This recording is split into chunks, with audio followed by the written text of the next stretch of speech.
Bom dia a todos. A gravação já iniciou a gravação. Também, doutor Mário? Doutor Mário? Ok. Então, bom dia mais uma vez. Aqui é a sessão da reunião de outubro de 2020, da segunda turma, da segunda Câmara, da segunda sessão de julgamento do CARF.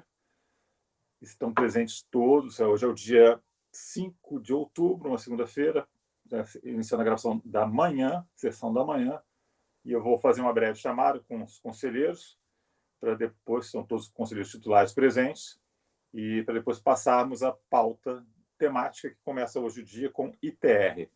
Então, doutor Mário, o doutor Martim, doutor Ricardo, doutora Ludmila, doutor Caio, doutor Leonan. Presente. E doutor Juliano. Então, vamos dar início agora, passar aqui o presidente Rony, presidente da turma, e vamos passar aqui ao julgamento do primeiro processo com a relatoria do doutor Leonan. O interessado é Eli Emília Gil. Já com a palavra, doutor Leonan. Bom dia a todos. Excelente sessão nesse mês de outubro. O primeiro processo da pauta, o item número 1, ele é um paradigma repetitivo. Ele vai dar solução aos itens 2, 3 e 4 também da pauta. E inicia o presidente, com sua licença. Cuida-se o caso versando de recurso voluntário relativo ao inconformismo com o acórdão da primeira turma da DRJ de Campo Grande, Mato Grosso, que por unidade de voto julgou improcedente a impugnação. Eu trago uma ementa aqui, destacada, mas para a formulação de paradigma, essa ementa não é mais transcrita. A essência e circunstância do lançamento estão sumariadas no relatório do acordo objeto da resignação, tendo por base a desconsideração do VTN declarado, bem como a glosa de área de reflorestamento não comprovada, e glosa também de área de pastagem também não, em parte não comprovada. Assim, foi apurado imposto suplementar pela fiscalização. A questão de direito controvertida do ITR, exercício de referência, que aqui é 2007, origina-se com a impugnação, na qual informa que o imóvel está em procedimento de levantamento plano e altimétrico, com o objetivo de apresentar planta com dados geométricos, inclusive quanto às áreas cobertas por vegetação nativa, ocupadas com lavouras, pastagens e edificações existentes na propriedade. Sustenta que o imóvel não possui valor monetário, pois está arrendado para atividade agropecuária. Afirma que, posteriormente, laudo técnico informará sobre as áreas de reflorestamento e pastagem, haja vista equívoco no preenchimento das DITR anteriores, vez que o correto é, conforme imagem do Google Earth e do levantamento topográfico, a existência de áreas de florestas nativas, o que poderá ser melhor delineado no laudo técnico a ser posteriormente juntado, e que também apontaria a área destinada para a plantação de produtos vegetais, correspondendo a 21 hectares, relativas a 3 culturas, mas os comprovantes das culturas só podem ser apresentados pelos arrendatários e não por ele contribuinte. Vocês já percebem aqui que na impugnação o contribuinte não fez prova, ele simplesmente jogou tudo para posteriores momentos, desde a impugnação. A impugnação foi bem simples, singela, 2 folhas, dizendo que vai apresentar no futuro tudo. Consigna que a subavaliação do VTN será objeto do laudo futuro, né? Lá na impugnação ele diz isso. Laudo técnico a ser apresentado no momento subsequente. Posteriormente, após juntada da impugnação, sobreveio o relato de juntada de documentos novos, tais como laudo técnico de avaliação do VTN e mapas de levantamento da plano altimétrico. Então, depois de já juntada a impugnação, veio documentos aos autos. Consta dos autos matrículas da área, contrato particular de arrendamento de terras, mapas de localização da área extraídos do Google Earth, cópia de ação de reintegração de posse, levantamento topográfico. O acordo de impugnação cinge a tese de que não foi acolhido pela DRJ, primeira instância do contencioso, fixou a tese de que a prova documental deve ser apresentada juntamente com a impugnação, sob pena de preclusão, tendo sido indeferida a prova intempestiva, bem como de que é incabível a alteração da área de reflorestamento informada na DITR para a área de floresta nativa, quando não restar comprovada, através de prova documental idônea, o erro no preenchimento da DITR, e de que a base de cálculo do imposto será o VTN apurado pela fiscalização, como previsto em lei. se não existir comprovação que justifique reconhecer valor menor ante a ausência de laudo técnico que se apresente de forma eficaz. No recurso voluntário, o sujeito passivo reitera os termos da impugnação, retificando-se a questão do direito controvertida, não se conformando com a improcedência das razões de defesa na forma de decisão de piso. Afirma que juntou documentos necessários para tangenciar o julgamento da controvérsia.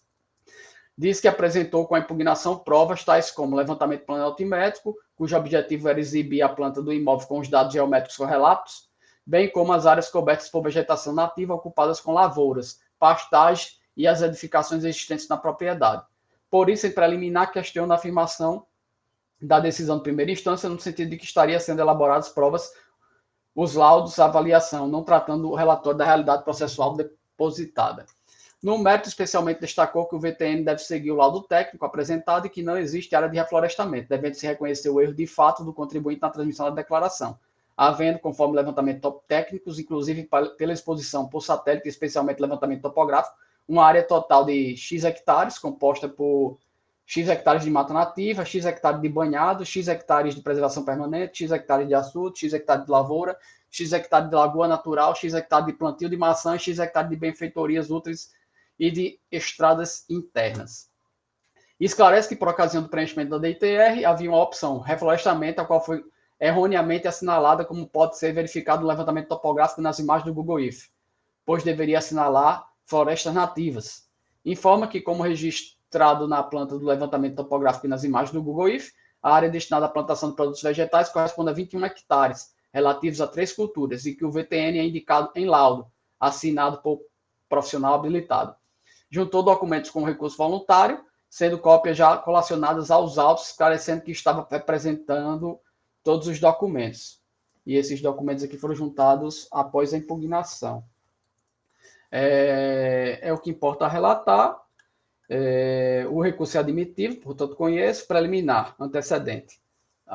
Em suma, a defesa requeriu à sua maneira a nulidade da decisão de primeira instância. Haveria essencialmente defesa por desconsideração das provas, ou então o relatório da decisão de piso não reflete a realidade processual ou se equivoca ao relatar a ausência de provas. Pois bem, entendo que não existe nulidade, de modo que não assiste razão à defesa. Ora, o lançamento, assim como a decisão de piso, assinalaram todo o conjunto probatório constante dos autos até o momento do protocolo da impugnação, assim como analisou as razões e documentos apresentados pela defesa, tendo aplicado motivadamente o direito ao caso concreto e relatado que indeferia a juntada de documentos extemporâneos, não os apreciando motivadamente, face a juntada após a impugnação protocolada. A eventual não conformação com a interpretação dada do desafio ou mérito, sendo valorada na análise meritória, não sendo caso de nulidade. Ora, inexistindo a alegada contradição entre o relatório e provas carreadas aos autos, veja-se, a decisão de primeira instância, aplicando o direito ao caso concreto, fixa a tese de que a prova documental deve ser apresentada juntamente com a impugnação, sob pena de preclusão, tendo sido indeferida a prova intempestiva apresentada após o protocolo da impugnação. Deveras, em regra, a prova documental deve ser apresentada juntamente com a impugnação, sob pena de preclusão. Não apresentada a prova documental com a impugnação, tem-se por correta a decisão de primeira instância que indefere o conhecimento extemporâneo de documentação relacionada após o protocolo da peça impugnatória, sem que seja demonstrado enquadramento nas exceções das hipóteses das alíneas do parágrafo 4º do artigo 16 do decreto 7235, e o contribuinte não se desincumbiu desse ônus. Aliás, na fase inquisitória do procedimento, ele já havia sido intimado para apresentar laudos e outros documentos e não o fez a tempo e modo. Logo, não visualizo a alegada nulidade. Aí eu discorro mais aqui sobre várias questões conhecidas do colegiado, peço vênia para não precisar ler. Sendo assim, rejeita a preliminar de nulidade. Quanto ao mérito, passa a apreciá-lo. Como informado em linhas pretéritas, o lançamento de ofício trata da exigência de ter explementado o exercício de referência e se refere à glosa de área com reflorestamento informado não comprovada, glosa da área de pastagem não informada não comprovada, foi comprovada em parte, na verdade, e o VTN declarado não comprovado. O contribuinte alega erro de fato, pois diz existir área de reflorestamento, não existia área de reflorestamento, havendo, conforme levantamento topográfico, inclusive por satélite, especialmente levantamento topográfico, outras áreas ambientais que pretende o reconhecimento. Também afirma que o VTN deve seguir o laudo técnico apresentado. Pois bem, não assiste razão ao recorrente. Explico. Ora, consta dos autos que, intimado para comprovar o conteúdo declarado na DITR, o recorrente não fez prova na fase inquisitória do procedimento. Demais disso, por ocasião da instauração da lei pela impugnação, o contribuinte não trouxe, na ocasião daquele protocolo, laudo técnico para substanciar a tese de defesa, apenas requerendo a apresentação em momento futuro, o que foi considerado pela DRJ como intempestivo, vez que não houve demonstração de enquadramento nas hipóteses legais a justificar a postergação. O fato é que a prova comatada aos autos, até o protocolo da impugnação, não é possível afastar o VTN arbitrado, vez que não existe laudo técnico tempestivo amparado na norma da ABNT, com a anotação de responsabilidade técnica, que justifique reconhecer valor menor. Lá do outro, de igual modo, com a prova comatada aos autos, até o protocolo da impugnação, não é possível reconhecer erro de fato no conteúdo da DITR com eficácia suficiente para reconhecer outras áreas ambientais não declaradas, tais como as florestas nativas, vez que a prova trazida aos autos é incipiente para tal propósito. Ora, não consta até aquele momento processual, por exemplo, laudo florístico, ou levantamento de espécies arbóreas, ou levantamento topográfico, ou levantamento topográfico não é suficiente, detalhado, como um laudo ambiental para caracterizar áreas ambientais. A exemplo de um APP das florestas nativas, da reserva legal, das benfeitorias, das áreas de pastagem, dentre outras. Obter dictum, as provas posteriores também não trazem este detalhamento ambiental em parecer que discrimine áreas ambientais em seus contornos, especificidades e elementos característicos. Ademais, o levantamento topográfico por si só e o arrendamento não comprovam áreas ambientais eficazes e áreas de pastagem para além do já reconhecido no lançamento. Veja-se especialmente quanto à área de pastagem, que essa é comprovada através de laudo elaborado por engenheiro florestal, acompanhado da anotação de responsabilidade técnica, devidamente registrada no CREA, ou laudo acompanhado de projeto fornecido pelos órgãos oficiais, secretarias ambientais, Banco do Brasil, bancos e órgãos regionais de desenvolvimento, no qual são discriminadas as áreas utilizadas como pastagem nativa, plantada e com forrageira de corte destinado à alimentação dos animais, de propriedade e quantidade de animais de grande porte médios existente no imóvel 1º de janeiro a 31 de dezembro do ano base, acompanhado de ficha de vacinação, expedidos, estudos, nota de aquisição, notas de vacinas. No caso dos autos, a fiscalização solicitou documentação de suporte para comprovar as áreas e, conforme o contrato particular de rebanho, com a arrendatária acompanhado de ficha de vacinação, possibilitando aplicar o ID de lotação, de modo a testar a correção do procedimento, não havendo como ser reconhecido maior quantitativo sem modificação dos elementos probatórios. Sendo assim, sem razão recorrente, ante o exposto, rejeita preliminar e nega provimento ao recurso, ou sinteticamente nega provimento. É como voto. Ok. Dúvidas? Ludmila? Eu acho que eu entendi certo, mas você, apesar de entender, né, não ter sido preclusa a juntada de provas, você apreciou da mesma forma os laudos e concluiu que não estava comprovada as áreas aí, é isso, né? Singelamente, sim. Eu digo que não conheço, mas singelamente eu uso um obter dictum aqui, o que não precisava ser dito, e dou uma analisada lá e digo que, não, na verdade, também não ia modificar muita coisa se eu tivesse... Tá. Porque eu analisaria, entendeu? Eu tive essa impressão. Tá, eu acabei analisando. Eu digo que não analisaria, mas joguei um obter dictum aqui e dei uma olhadinha. Tá. Só por desencargo de consciência e registro que não tem nada que modificasse o caminhar, não. Ok. Alguma dúvida adicional? Passar a votação, então, Mário. Bom dia a todos. Eu acompanho o voto do ilustre relator, presidente. Martim. Também acompanho o voto, presidente. Ricardo. Acompanho o relator. Ludmila. Eu acompanho também. Caio. Acompanho o relator. Juliano. Acompanho o voto do relator, presidente. Também acompanho. Então, ficou negar provimento para os itens, negar provimento ao recurso, o item 1 e os paradigmas, que são o item 2, 3 e 4. Passo de novo a palavra para o doutor Leonan, prosseguir com item 5, de 5 a 12, né, são mesma empresa, aí o doutor esclarece exatamente como está organizada aí, qual a diferença entre os processos. Com a palavra, doutor Leonan. Presidente, eles vão mudar fazendas, os imóveis rurais de um para o outro, mas as alegações, o racional é o mesmo. Então, dizer que o imóvel A, chamar o imóvel de A ou chamar o imóvel de B, não vai mudar nada, não. Então, eu sugiro a gente ler apenas os 5, já fazendo o julgamento de todos os projetos em conjunto, aproveitando a sessão, aproveitando todo o ensejo probatório e tudo mais, já ficam solucionados. No processo 5, o processo 9 e o processo 10, 5, 9 e 10, eles são de 2009, então ele tem uma temática de decadência. Os outros processos do intervalo não têm essa temática de decadência. Basicamente seria a única diferença. Mas aí a gente lendo os 5 que tem a decadência, eu acho que mata todos, e os que não tiver decadência eu vou dizendo. Aí, depois que a gente finalizar o primeiro, a gente vai batendo um a um o dispositivo, que seria o mesmo, racional, só com decadência ou sem decadência. Posso iniciar, presidente? Sim, com a palavra, por favor. Obrigado. Obrigado a todos. Iniciando. O processo do 5 ao 12, a empresa Rio Grande Participações e Administrações S.A. O julgamento será conjunto de todos os itens do intervalo de 5 a 12, e no dispositivo, por ter processo com decadência e sem decadência, eu farei as observações adequadas oportunamente. Mas será lido só apenas o item 5, até com autorização do RICAF no leitura resumida. Cuida-se o caso versando de recurso voluntário, relativo ao inconformismo com decisão da primeira turma da DRJ de Brasília, todos os processos julgados na mesma sessão também da DRJ, pela primeira turma de Brasília, que por unidade de voto julgou improcedente a impugnação. O lançamento foi bem sumariado no relatório do acordo objeto da resignação, pelo que passa a adotá-lo. A ação fiscal iniciou-se com o termo de intimação fiscal para o contribuinte apresentar o seguinte documento de prova. 2 pontos. Comprovar o VTN declarado laudo de avaliação conforme estabelecido na NBR da ABNT. A fiscalização emitiu o termo de constatação e intimação fiscal para dar conhecimento ao contribuinte das informações da DITR que seriam alteradas, considerando que não foi apresentado o documento de prova exigido. Por não ter sido apresentado o documento de prova exigido, procedente à análise e verificação dos dados constantes da DITR, a fiscalização resolveu alterar o VTN declarado, arbitrando com base no CIPT. A impugnação foi apresentada pelo recorrente, conforme bem relatado.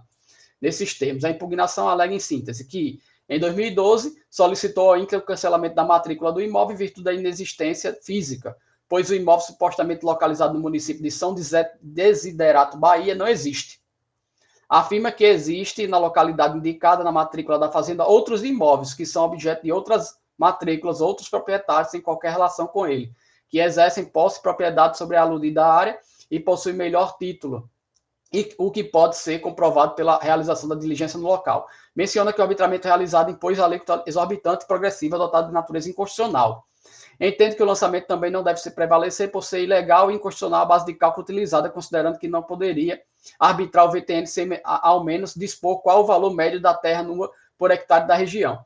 Explica que, embora tenha adquirido há muitos anos o imóvel, em período que terras na região não tinham valor e não justificavam sequer a ida ao local, decidiu em 2012, quando das primeiras impugnações recebidas, comparecer ao local e em seguida ao cartório de imóveis e depois ao INCRA, quando constatou que nas coordenadas geográficas do imóvel existem outros imóveis, com diferentes matrículas, o que deu ensejo ao protocolo do pedido de cancelamento do registro. A inexistência do imóvel é hoje facilmente aferível em face do georreferenciamento do governo e órgãos ambientais que podem lançar as coordenadas do imóvel no sistema e aferir que lá estão localizados outros imóveis. Entende que a informação sobre a inexistência do imóvel pode ser constatada administrativamente em consulta às informações constantes no banco de dados desse órgão ou fisicamente pela realização de diligência.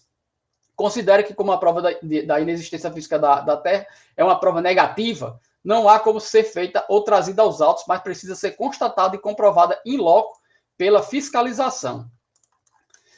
Salienta que a fiscalização desconsiderou o VTN declarado, porém utilizou outro VTN por hectare que não consta na notificação, cessando o direito de defesa. Observe o efeito confiscatório da alíquota utilizada. O próprio VTN arbitrado tem efeito confiscatório também. Salienta que a fiscalização não fez qualquer averiguação quanto ao suposto grau de utilização da área. Diz que a fiscalização aplicou uma multa de caráter punitivo. Afirma que a fiscalização simplesmente desconsiderou a informação declarada referente à cobertura vegetal do imóvel sem sequer comparecer ao local. Reitera que, ao desconsiderar o grau de utilização da área declarado, a fiscalização teria que, no mínimo, aferir suas alegações mediante verificação da área, seja pela impossibilidade de se averiguar o grau de utilização do imóvel, em razão da inexistência deste.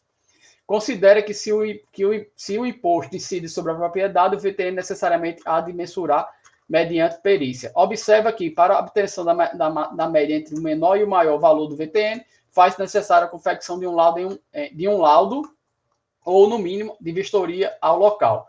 A Lei 9393 exige que seja realizada uma fiscalização. Entende ser indevida a multa de ofício aplicada de 75% por ser inconstitucional.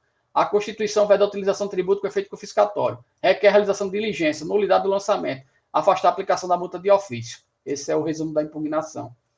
A tese de defesa não foi acolhida pela DRJ.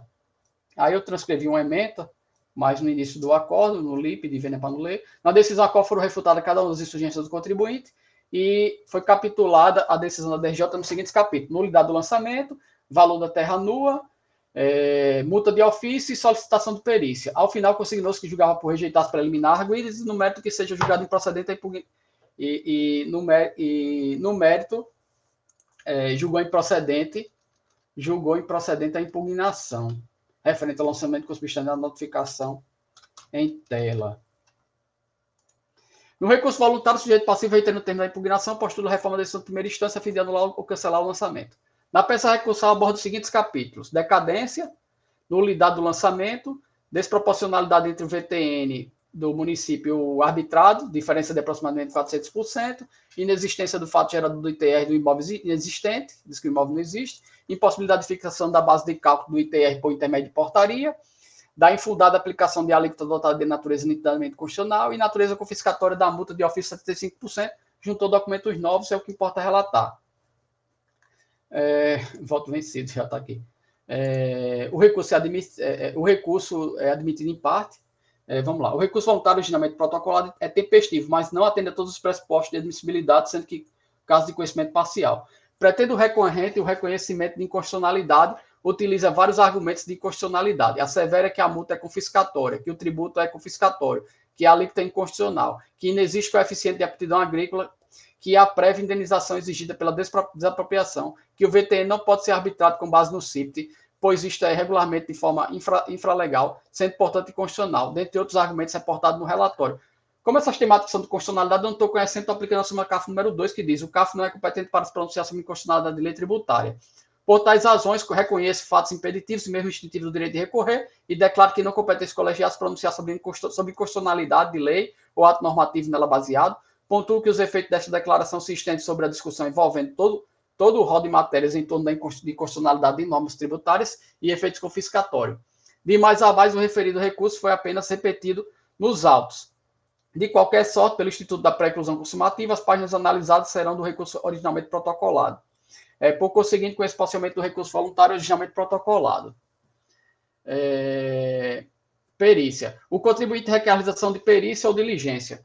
Entende que os autos não exigem a realização de diligência ou de perícia, já que a realização desta pressupõe que a prova não pode ou não cabe ser produzida pelas partes, ou que o fato a ser provado ou a prova colacionada necessita de conhecimento técnico especializado fora do campo de atuação do julgador. De mais a mais, entendo competir ao próprio contribuinte fazer a prova do seu arrazoado, de modo que se indefere o pleito de diligência ou de perícia, pois considero prescindível ou impraticável. Aliás, considerando as provas colacionadas pelo recorrente, bem como os elementos lançados do lançamento suplementar presentes no caderno processual, entendo que os autos estão aptos para a formação da convicção motivada que seja adequada à dissolução da lei. Importa consignar, outrossim, que o auto de infração foi efetuado com base nas declarações apresentadas pelo recorrente, de forma que, quando o lançamento, a administração tributária já dispunha dos elementos suficientes para proceder ao lançamento oriundo da entrega da declaração, o que dispensa procedimento prévio de visitação ao imóvel, dentre outros alegados pela defesa, e tem uma súmula CAF aqui 46, sendo assim, defiro o requerimento de diligência ou de perícia. Documentos novos. A defesa coleciona com o recurso voluntário documentos novos relativos à mesma controvérsia. Dito isto, passa a analisar a possibilidade de analisá-los. Pois bem, o contribuinte tempestivamente apresentou impugnação e juntou documentos com os quais pretendia demonstrar o seu alegado direito. Prova esta que entendia ser suficiente para demonstrar o arrazoado, no entanto, foi vencido na primeira instância para o temor argumento, o qual expôs as razões para infirmar a tese jurídica do sujeito passivo. Neste diapasão inconformado, o contribuinte interpôs recurso voluntário, observando o prazo legal, ocasião em que reafirmou suas razões e buscou novamente expor sua visão para o caso, tendo cuidado de manter vinculação com sua tese à matéria já analisada como controvertida, focando-se em contrapor os fundamentos da decisão de piso. Nessa seara, eu conheço os documentos, entendo aplicável o parágrafo 4º do artigo 16 e as alíneas. Conhecerei dos documentos novos. Preliminar de nulidade. A defesa sustenta a nulidade. Pois bem, entendo que não existe nulidade. O caso concreto do ITR, diferente do que alegou o recorrente, o ônus da prova das áreas isentes, das quais reduzem o valor tributável do contribuinte, tanto na fase inicial do procedimento como na fase de impugnação. Atribuinte-se ao administrador o ônus de provar os fatos que tenha declarado. Afinal, o contribuinte transmitiu a da ITR e declarou a situação posta. Veja que, no presente caso, o trabalho fiscal iniciou-se com o artigo 70 e 23 do decreto 7235, observado especialmente a instrução normativa que rege o ITR, foi tudo feito dentro das conformidades, portanto, eu rejeito a preliminar de nulidade. ele alega ilegitimidade passiva, diz que o imóvel não existe, eu vou analisar isso no mérito. Antes de analisar essa questão da legitimidade, eu analiso a decadência. A decadência vai estar no 5 e em mais 2 processos, que depois eu cito. Essa questão da decadência aqui, ele diz que pagou, mas não tem comprovação de pagamento. Mas ele transmitiu a DITR. Como ele transmitiu em DITR, a gente já julgou isso nessa mesma formação desse colegiado. Eu entendo que a DITR tem força de confissão de dívida. Inclusive, eu cito um precedente aqui uma instrução normativa da Receita Federal que diz que a DITR tem força de confissão de dívida, e eu aplico aqui o entendimento da súmula 436 do STJ, que diz: a entrega de declaração pelo contribuinte reconhecendo débito fiscal constitui crédito tributário, dispensa qualquer outra providência pelo fisco. Aplico também o tema repetitivo 163, onde diz que o prazo decadencial quinquenal para o fisco constitui o crédito tributário lançado de ofício conta do primeiro dia do exercício seguinte àquele que o lançamento poderia ser efetuado, nos casos em que a lei não prevê pagamento antecipado da exação, ou quando, a despeito da previsão legal, o mesmo inocorre sem a constatação de dolo, fraude ou simulação, ou inexistindo declaração prévia do débito. Então, como teve a declaração prévia do débito, eu estou aplicando o artigo 150, parágrafo 4º. E também a súmula 555 do STJ, que diz: quando não houver declaração do débito, e aqui há declaração do débito, o prazo decadencial seria 173. Então, como teve a declaração, eu estou aplicando o artigo 150. E aí eu trago uma decisão do STJ, onde ele faz a leitura da súmula 555 e 436, dizendo que onde eu interpretei que, havendo declaração, mesmo sem pagamento comprovado, se aplicaria o 150. A gente já julgou essa matéria, eu fui vencido, eu, Marta e o Juliano. Então, estou fazendo aqui uma apresentação bem resumida, eu já sei o posicionamento. Rony foi voto vencedor em outras oportunidades, entendendo que se aplica um 173, que tem sim que ter o pagamento, entendendo que o repetitivo e essas súmulas, apesar de falar de inexistindo declaração, o STJ cita isso aí, mas na verdade ele não teria se debruçado sobre essa matéria. Eu conheço a posição divergente, eu sei que eu fui vencido, então estou fazendo a apresentação aqui resumida. Então, mas toda sorte eu também trago um precedente da Câmara Superior, com o meu mesmo racional. O acórdão 9101-004-409, está na folha 22 aí do voto. Ele é uma decisão de setembro de 2019, da primeira turma da Câmara Superior, da primeira sessão, da primeira turma, né, da Câmara Superior. E lá diz: decadência, lançamento por homologação, declaração com efeito de confissão de dívida. Nos tributos sujeitos ao chamado lançamento por homologação, a contagem do prazo decadencial é regida pelo artigo 150, parágrafo 4º, na ausência de dolo, fraude ou simulação, e contando que o contribuinte tenha realizado o pagamento antecipado ou apresentado declaração com efeito de confissão de dívida. Então, a apresentação da declaração com efeito de confissão de dívida teria uma equivalência a um pagamento. E por isso eu aplico 150. Aplicando 150, eu declaro uma decadência parcial. Eu acolho a prejudicial de decadência exclusivamente no que se refere ao ITR suplementar lançado de ofício. Porque ele declarou a DITR e, como houve a glosa, a fiscalização fez o lançamento suplementar. Quando ele recorreu, ele questiona o ITR suplementar, mas como ele disse que o imóvel não existe, ele questiona a própria DITR que ele fez, ele quer que a DITR seja cancelada. Então, eu avanço na análise da legitimidade eu avanço na análise do recurso quanto à própria DITR declarada, que seria o próprio ITR declarado, confessado, né, da DITR. Como eu sou vencido na decadência, então a análise da legitimidade aqui, da existência ou não do imóvel, vai servir também para a questão de ter sido vencido na decadência. Legitimidade passiva. Como afirmado, sustenta o recorrente uma impertinência subjetiva na sua condição de sujeito passivo do ITR, do ano base em referência. A análise desse capítulo é válida tanto para o imposto declarado, confessado no DITR, como também para o lançamento de ofício suplementar, caso vencido na prejudicial de decadência. O recorrente na impugnação, e reiterando a defesa no recurso voluntário, informa que a aquisição foi para investimento e que o imóvel decorre de desmembramentos, mas nunca existiu ou deveria ter existido. Haveria problemas nos atos registrais, contextualiza as alegações. Diz que existem gravames na matrícula do imóvel e que o cancelamento só será possível após a substituição de tal imóvel por outras garantias, com a consequente baixa dos referidos gravantes. Os imóveis estão hipotecados. E aí ele diz que não pode dar baixa nesses imóveis, que ele diz que não existe, mas não pode dar baixa porque está hipotecado, só pode ser hipotecado quando aparecer outro imóvel para ser garantido. Pois bem, não se pode deixar de registrar que a legitimidade foi dada pelo próprio recorrente ao declarar os fatos na DTR transmitida. Ademais, ele indica áreas de proteção ambiental, sendo elas área de preservação permanente e reserva legal, além de indicar benfeitorias no imóvel. Isto é, informa áreas que só o possuidor pode conhecê-las. E só um imóvel existente pode conter essas delimitações, né?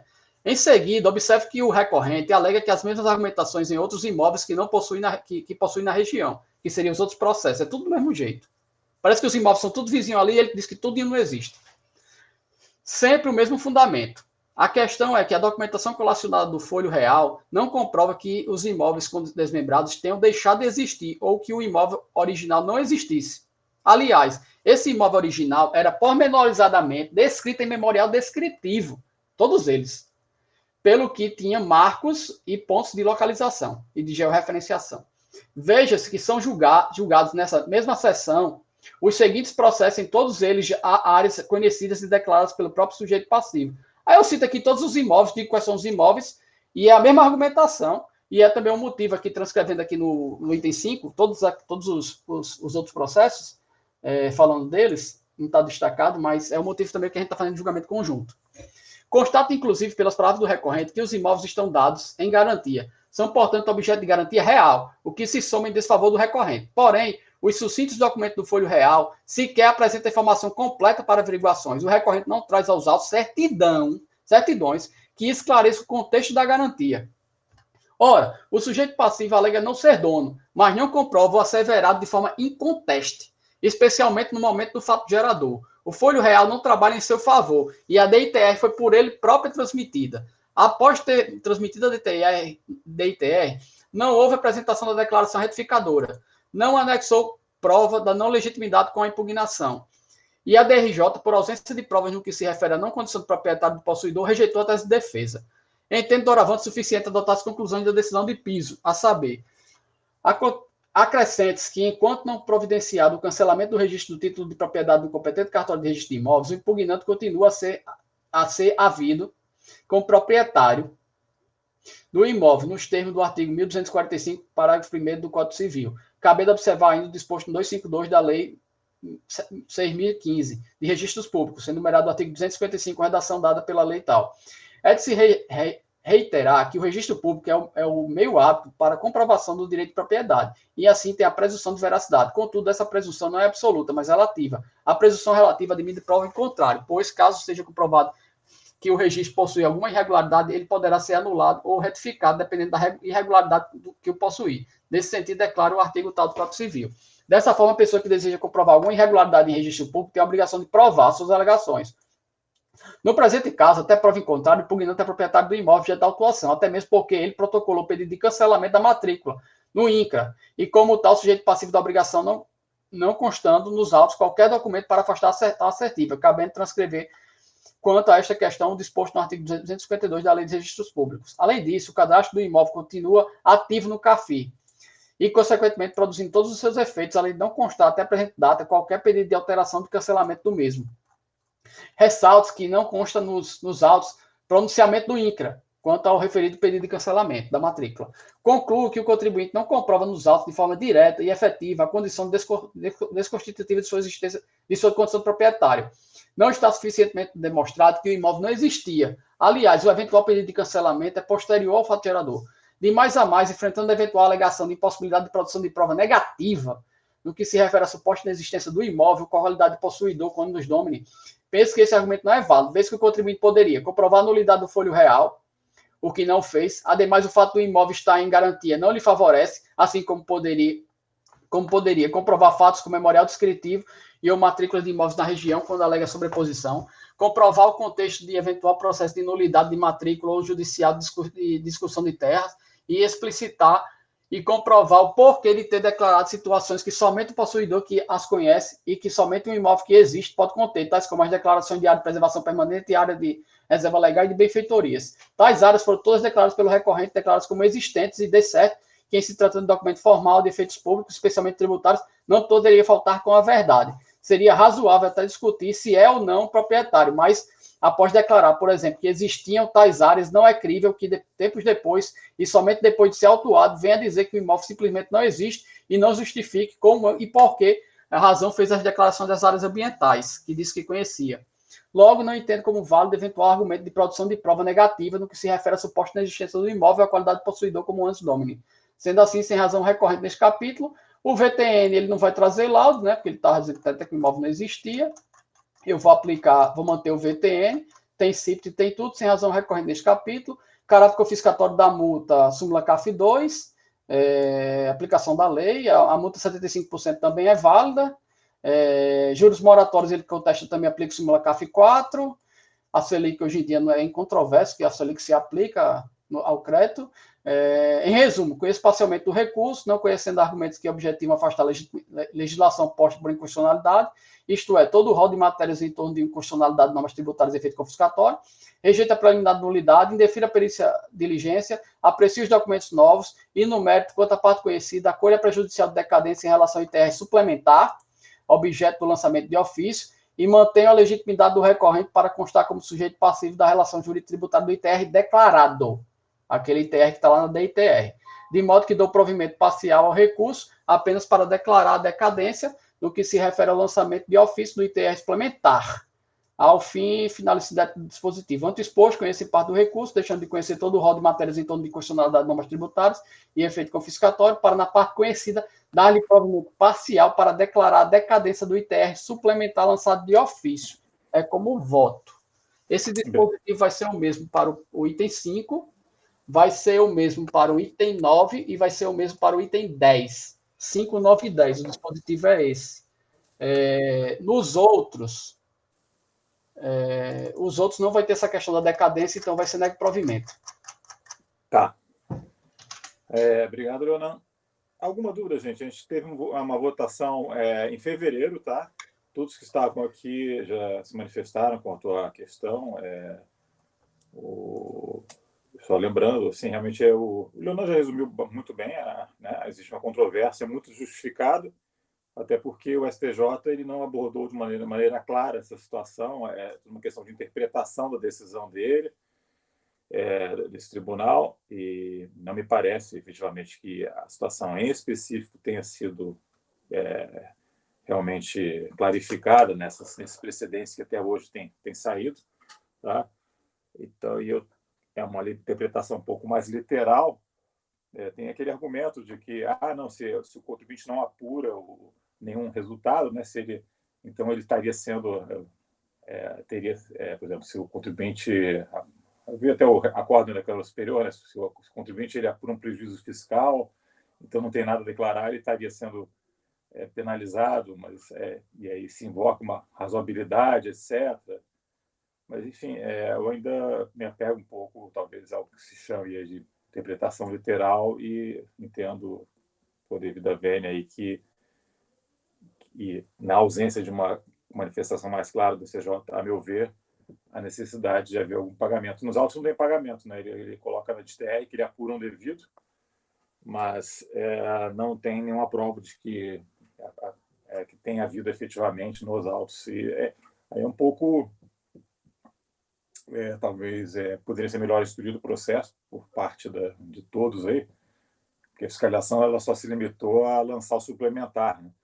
Mas para fins de aferição de decadência, conforme esse critério de haver no pagamento, fica um pouco, digamos, não fica totalmente claro. Mas, enfim, a questão é essa, como todos se recordam, eu já vou passar a votação, né? Manifestando assim, se ninguém tiver dúvida também, adicional. Doutor Mário, como vota? Eu vou abrir divergência justamente nesse sentido da questão da literalidade do artigo 150, parágrafo 4º, Só fazendo a ressalva também, quanto àquele acordo que foi da Câmara Superior, 3 dos que votaram favoráveis foram pelas conclusões também, então já deixa uma certa dúvida também quanto à interpretação. Mas, de toda sorte, por que pese o bem elaborado voto, eu vou abrir essa divergência no sentido de aplicação literal do parágrafo 4 do artigo 150, considerando que não houve pagamento, eu acredito que teria que aplicar o artigo 173, se os primeiros, e não o 150, parágrafo 4, de forma que não teria havido a decadência do direito de lançamento. Martim, Acompanho o relator. Ricardo, Eu acompanho a divergência levantada do Dr. Mário. Ludmila, Eu acompanho a divergência, eu ia fazer esse mesmo apontamento que o conselheiro Mário acabou de fazer quanto às conclusões, e tem até muito conselheiro contribuinte ali, então seria até interessante depois a gente ter acesso ao que foi discutido ali, o porquê deles terem votado pelas conclusões. Então, eu acompanho a divergência. Caio, Eu acompanho a divergência. Juliano, Acompanho o relator, presidente. eu acompanho a divergência, então ficou por maioria de votos, ficou conhecido em parte, não por unidade de votos, vai ser conhecido em parte do recurso, e por maioria de votos vai se rejeitar a decadência de ofício, reconhecida pelo Dr. Leonan, vencidos Martim, Juliano e o relator, e no mérito, nas questões restantes, né, de mérito, vai ser negado provimento ao recurso. Isso fica por 5, 9 e 10, correto, doutor Leonan? E para os demais da mesma empresa... que Correto, 5, 9 e 10. E os demais da mesma empresa, aí é unânime, todo mundo. Aí, são as mesmas questões, né? As mesmas questões. Aí nos demais fica não conhecer em parte e negar provimento. Aí todo mundo é unânime. Conhecimento em parte também seria similar também. Isso. Tá. Sendo que aí os outros são unânimes, né? Então é unânime o 6, é unânime o 7, é unânime o 8, o 11 e o 12. Né? O 11 e o 12. Certo? Então, foi bem entendido. Né? As questões de mérito, as questões de fato são todas iguais. E aqui a gente tem realmente a diferença em relação a esses 3 itens, 5, 9 e 10, que há essa alegação, esse reconhecimento de decadência de ofício por parte do relator, mas que, por maioria de votos, a turma não está acompanhando. Correto? Então, ficou esse o resultado para os itens 5 a 12, e retorno a palavra para o doutor Leonan. Agora são 4 processos. Presidente, Oi? Laura, designar o relator? O relator? Sim, eu posso fazer o voto vencedor que eu já fiz em fevereiro, desculpa. Eu me autodesigno aqui de... Eu até sou gentil e até mando o anterior, porque aí você só faz atualizar uma besteirinha ou outra, se quiser. Não, eu já tenho aqui. Eu já mando pronto. Fica à vontade. Eu mando pronto. Tá ótimo. Mas faz parte, né? Não sei se eu vou acrescentar alguma coisa, mas fica à vontade. Acrescenta. Então, com a palavra, novamente, obrigado, Mário. E com a palavra, novamente, o doutor Leonan para o item 13. Obrigado, presidente. O item 13.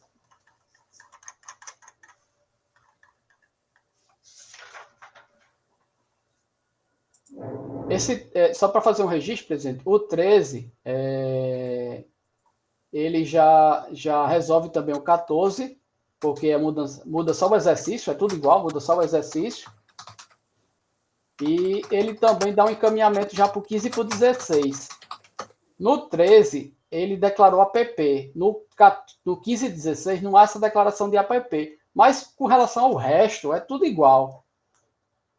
Então, a gente também já faz todos aqui no 13. Apesar do 13 e do 14 ter um pequeno distinguish para o 15 e 16, por causa da APP, mas o resultado, enfim, é o mesmo. Você exclui a APP e o resto é igual. Muda o imóvel, mas no final é a mesma questão. Peço vênia para iniciar. Item 13, mesmo contribuinte, do 13 ao 16. Contribuinte João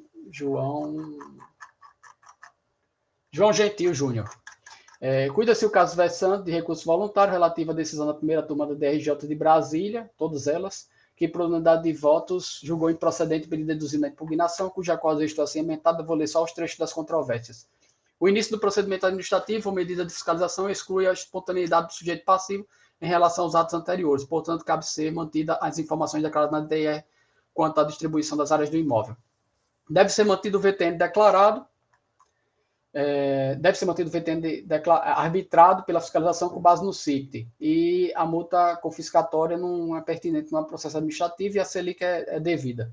O lançamento foi bem sumariado pela DRJ nesses termos. A notificação do lançamento exige TR do exercício 2004, acrescenta a multa de 75% de ofício e juros legais Selic, né? Tendo como objeto o imóvel rural denominado Fazenda Tal, com área tal.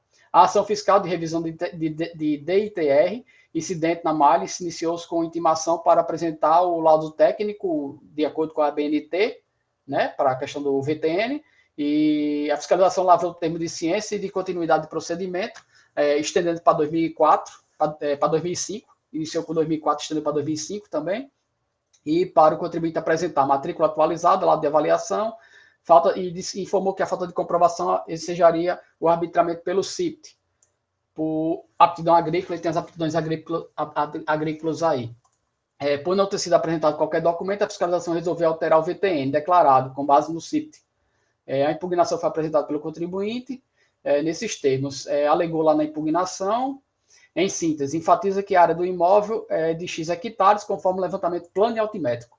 Esclarece que a maior parte do imóvel corresponde a 88% de sua área total, ou seja, X hectares estão inseridos no Parque Nacional da Serra da Bocaína. No 1516 muda o Parque Nacional, mas assim, é a mesma alegação que estaria num parque.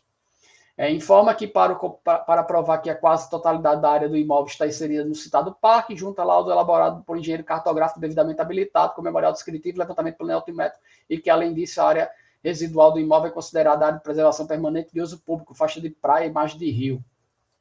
Ressalta que o imóvel se constitui de área de preservação permanente e de utilização limitada, isenta do pagamento de TR.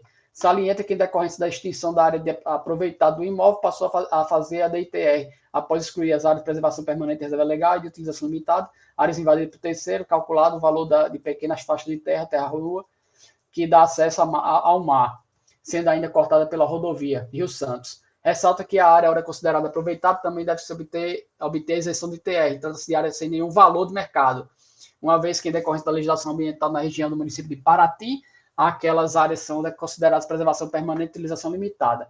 Entende que o arbitramento do VTN, com base no CIP, não considerou a existência das áreas de preservação permanente. Ele diz que preservação permanente é uma definição do Código Ambiental e diz que utilização limitada é uma definição da legislação ambiental. Um é do Código Ambiental e outra é da legislação ambiental, segundo o recorrente. Afirma que não exerce seu direito de propriedade sobre imóvel, não mantém posse, não gera nenhuma perspectiva quanto a qualquer tipo de exploração. Salienta que, além da vedação do uso imposta pelo plano de manejo do Parque Nacional, a parte residual do imóvel está ocupada ilegalmente por terceiros. Compreende que não faz necessária a apresentação do ADA.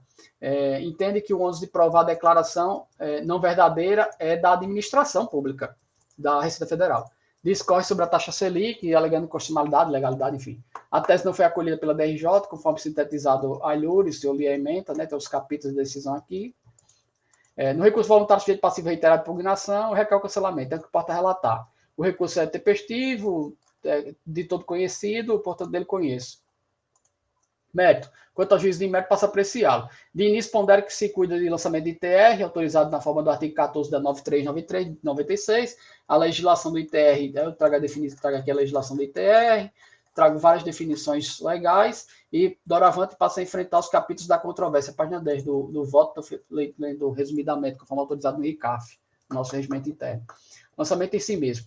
Como informado em linhas pretéritas, a controvérsia relativa ao lançamento de ofício, refere à exigência de TR, adicionamento consta dos autos demonstrativos de apuração, no qual se vê a glosa foi efetivada sobre o VTN declarado, apenas sobre ele. O recorrente se instrui contra o arbitramento do VTN com base no CIP, por aptidão agrícola. De certo modo, o contribuinte alega ainda para tangenciar e resignação sobre erro de fato, pois sustenta que o imóvel tem um tamanho menor do que o declarado. Diz também existir APP em maior tamanho do que o declarado, já reconhecido. No outro não vai ter APP, nos outros, 15 e 16. E no outro vértice alega que o imóvel se localiza completamente em área de utilização limitada, Parque Nacional. Nos outros ele diz que o imóvel está em Parque Nacional. É um outro parque, mas está lá também. De logo, pondera que o contribuinte pretende alterar o lançamento baseado em revisão de ITR transmitida com erro de fato, face à verdade material. E eu admito tangenciar tangenciar no contencioso administrativo sobre esse erro de fato. Então, vamos apurar o erro de fato. Área de preservação permanente. O recorrente pretende, em sede de contencioso, para aperfeiçoar a base de cálculo e a alíquota do imposto, é reconhecimento de APP em área maior do que é declarado na DTR, e já reconhecido na revisão da declaração. A DRJ diz que para reconhecer APP é preciso de ADA e de comprovação em conteste. Pois bem, entendo que o ADA não é elemento necessário. Mas, para mim, a comprovação em conteste é necessária. Dito isso, passo a analisar se há outros elementos que comprove a existência da APP. Para testar a APP em tamanho maior, o recorrente apresenta um levantamento topográfico que informa estar o imóvel em maior parte localizado no Parque Nacional. Porém, o levantamento não apresenta qualquer demonstração de APP. E estas, como já afirmado a Lures, são áreas em virtude de hidrografia, topografia, de tipo de acidente geográfico específico, cobertas ou não por vegetação, são definidas por lei como tal, Código Ambiental, definição. Ora, a localização por si só no Parque Ambiental não comprova que se trata de APP em determinadas áreas, no tamanho que ele quer, sendo assim sem razão recorrente. Áreas cobertas por florestas nativas. O recorrente pondera que a localização do imóvel em área protegida por floresta sustenta impedimento ao aproveitamento. Todos os outros imóveis, ele alega essa questão 100% em floresta. Pois bem, não consta dos autos documentos suficientes, hábeis e idôneos para comprovar a existência de floresta nativa como vegetação primária e secundária em estágio médio ou avançado de regeneração. Não há, por exemplo, um laudo de caracterização florestal com elementos consistentes. Não se contém elementos para satisfazer a caracterização ambiental, sendo assim, sem razão recorrente. Então, é falta de prova, ele não tem um laudo de caracterização de vegetação. Com relação a essa área de APA, APA ou área de proteção ambiental, ou área de interesse ecológico, como queira. O contribuinte igualmente invoca existir área de declarado interesse ambiental e ecológico no imóvel, todos eles, até o 16. E desta feita está a área, toda a área seria isenta, todo o imóvel. Alega que o imóvel está localizado nos limites de parque nacional, de acordo com o que diz com o artigo 11 da Lei 9.985, parágrafo 1º, enquanto sob domínio público, em que pesa a inércia estatal ainda não ter concluído os procedimentos para a efetivação da desapropriação, sustenta impedimento ao aproveitamento. Pois bem, não assiste razão recorrente. Explico. Deve haver declaração em caráter específico. É aquela questão de ter a declaração em caráter específico, não tem a declaração em caráter específico. O imóvel realmente está no parque, mas não diz as áreas específicas do parque que realmente seriam ambientalmente inaproveitadas e que aí o imóvel se contemplasse com isso. Isto é, não são admitidas declarações em caráter geral. Não basta dizer em caráter geral que o imóvel está no parque, por região local ou nacional, que não especifique mais quais as áreas da propriedade são de interesse ambiental, de modo que não pode prosperar a pretensão recursável, visto que o decreto estadual não é específico. É a jurisprudência bem remonsosa no CARF, que tem que ter, do imóvel lá, tem que ter a delimitação específica da área ambiental. Não só dizer que está no parque é suficiente, sendo assim sem razão recorrente neste capítulo. Aí ele trata também de unidade de conservação, também, alternativamente, ele diz que é uma unidade de conservação. É basicamente a mesma coisa também. É a questão da especificidade. Mas eu ainda trago aqui. De mais a mais, a alegação de que o imóvel objeto de lançamento esteja localizado dentro do perímetro da unidade de conservação ou de reserva extrativista, por si só, não possibilita a isenção do ITR. Interdicto, para tal, precisa comprovar com provas hábeis e idôneas a área declarada em caráter específico como área de interesse ambiental. Declaração geral por região local nacional não é suficiente para testar restrições à exploração que seja isenção do ITR. Com relação ao tamanho do imóvel, o contribuinte alega ainda que para tangenciar a resignação sobre erro de fato no tamanho do imóvel, o qual seria menor do que o declarado. Ele declarou um tamanho e diz que o imóvel é menor. Pois bem, apesar do levantamento topográfico, o recorrente não tem razão na sua resignação, considerando não ter apresentado o registro do decréscimo de área devidamente atestado pelo registro de imóveis, de modo que não comprova de forma inconteste o aduzido. Outro aspecto não demonstrado seria o não exercício da posse, o que também não comprova de forma eficaz, sendo assim sem razão recorrente neste capítulo. Então, ele diz que o imóvel é menor, junto a uma topografia, mas isso não foi registrado em cartório. E ele diz que tem umas invasões lá, e também sobre essa invasão ele não mostra nada sobre essas invasões. Então, por ausência de prova e ausência de registro, ou da homologação dessa topografia em cartório, eu estou rejeitando essa alegação. VTN arbitrado. Ele não juntou o laudo de acordo com o CIPT, fundamento desse colegiado, que para afastar o lançamento com base no CIPT do Brasil de Democracia, precisa do laudo de acordo com a norma da BNT. Então, eu também estou rejeitando essa alegação do contribuinte. A multa de 75%, ele questiona também a multa de 75%. Eu digo que a multa é válida porque tem disposição em lei. No mais, cairia na súmula CAF número 2. Juros moratórios, ele questiona os juros moratórios, a aplicação da Selic é permitida na súmula CAF 4. Já está simulado. Também nego. Então, em resumo, conheço do recurso e no mérito de provimento.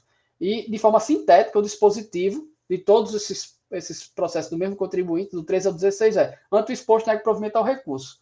Tem pequenos distingues no 15 e no 16, porque não vai ter a APP, mas o racional é o mesmo, o imóvel é vizinho, é um outro imóvel, mas é vizinho, mas o racional mesmo, também, o contexto probatório também é o mesmo, com algumas ausências de provas. Então, todos os dispositivos para resumir, né, provimento é como voto, presidente. Obrigado. O Caio gostaria de falar. Caio, com a palavra. Eu tenho uma questão para levantar aqui com relação à admissibilidade.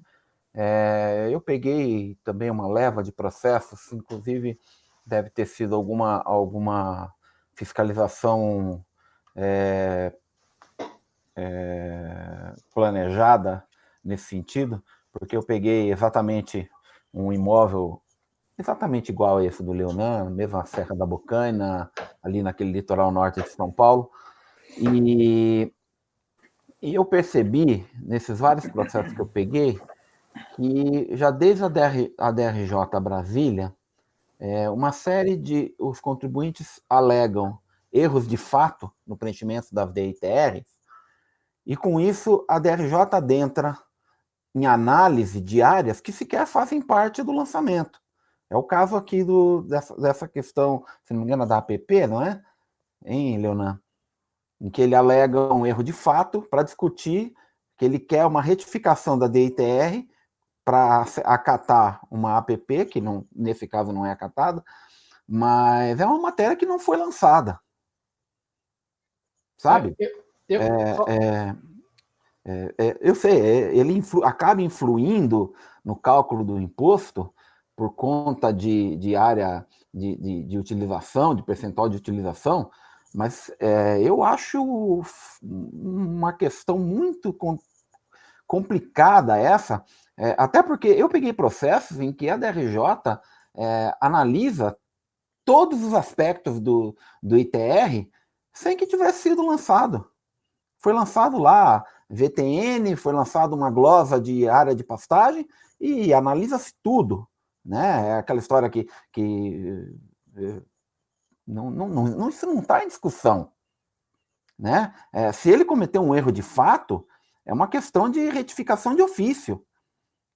Eu tenho até num dos processos eu faço essa colocação e voto pela nulidade do acórdão, que, na minha opinião, ele adentrou uma matéria que ela não tem competência, né, regimental. A DRJ não tem competência regimental para fazer retificação de ofício.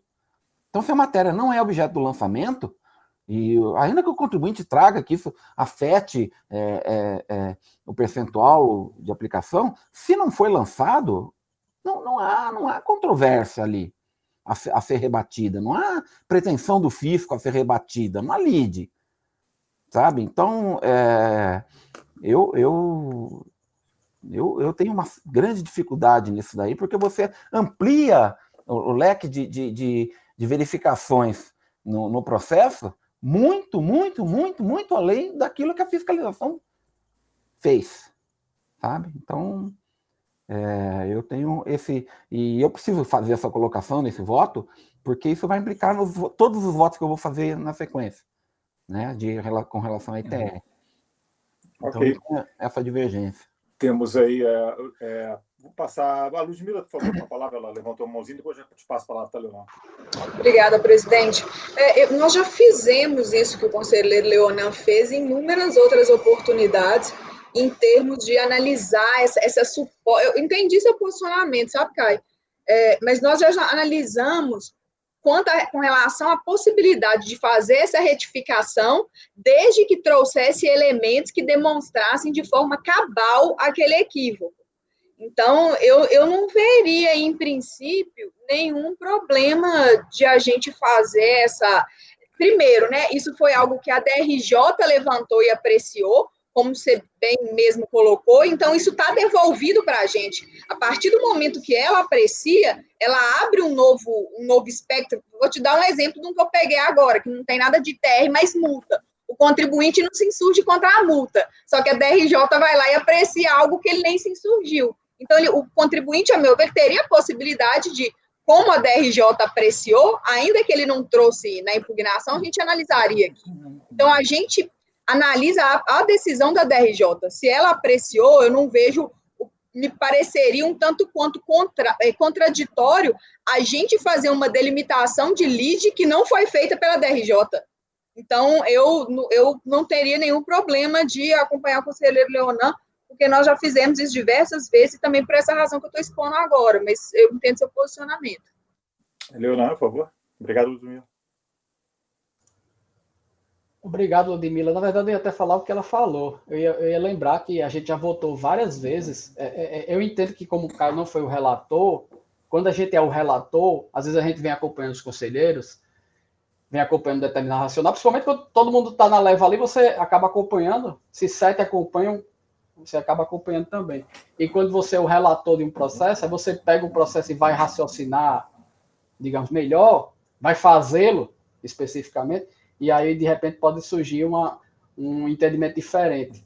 Mas em vários processos que a gente já julgou de TR meus, sempre com essa questão, que o contribuinte, muitas vezes, ele declara DITR e é autuado por outros motivos, e aí, quando ele contesta, ele contrata um laudo e vem ali com aquele laudo, ou simplesmente ele simplesmente alega, como é o caso aqui, e diz, olha, na verdade tem APP, tem reserva legal, está num parque não sei o quê, tem floresta nativa, está numa APA, e nada disso daquilo ali está na DITR. E quando ele instaura isso desde a impugnação no contencioso, a gente entende que pode ser conhecido no contencioso administrativo.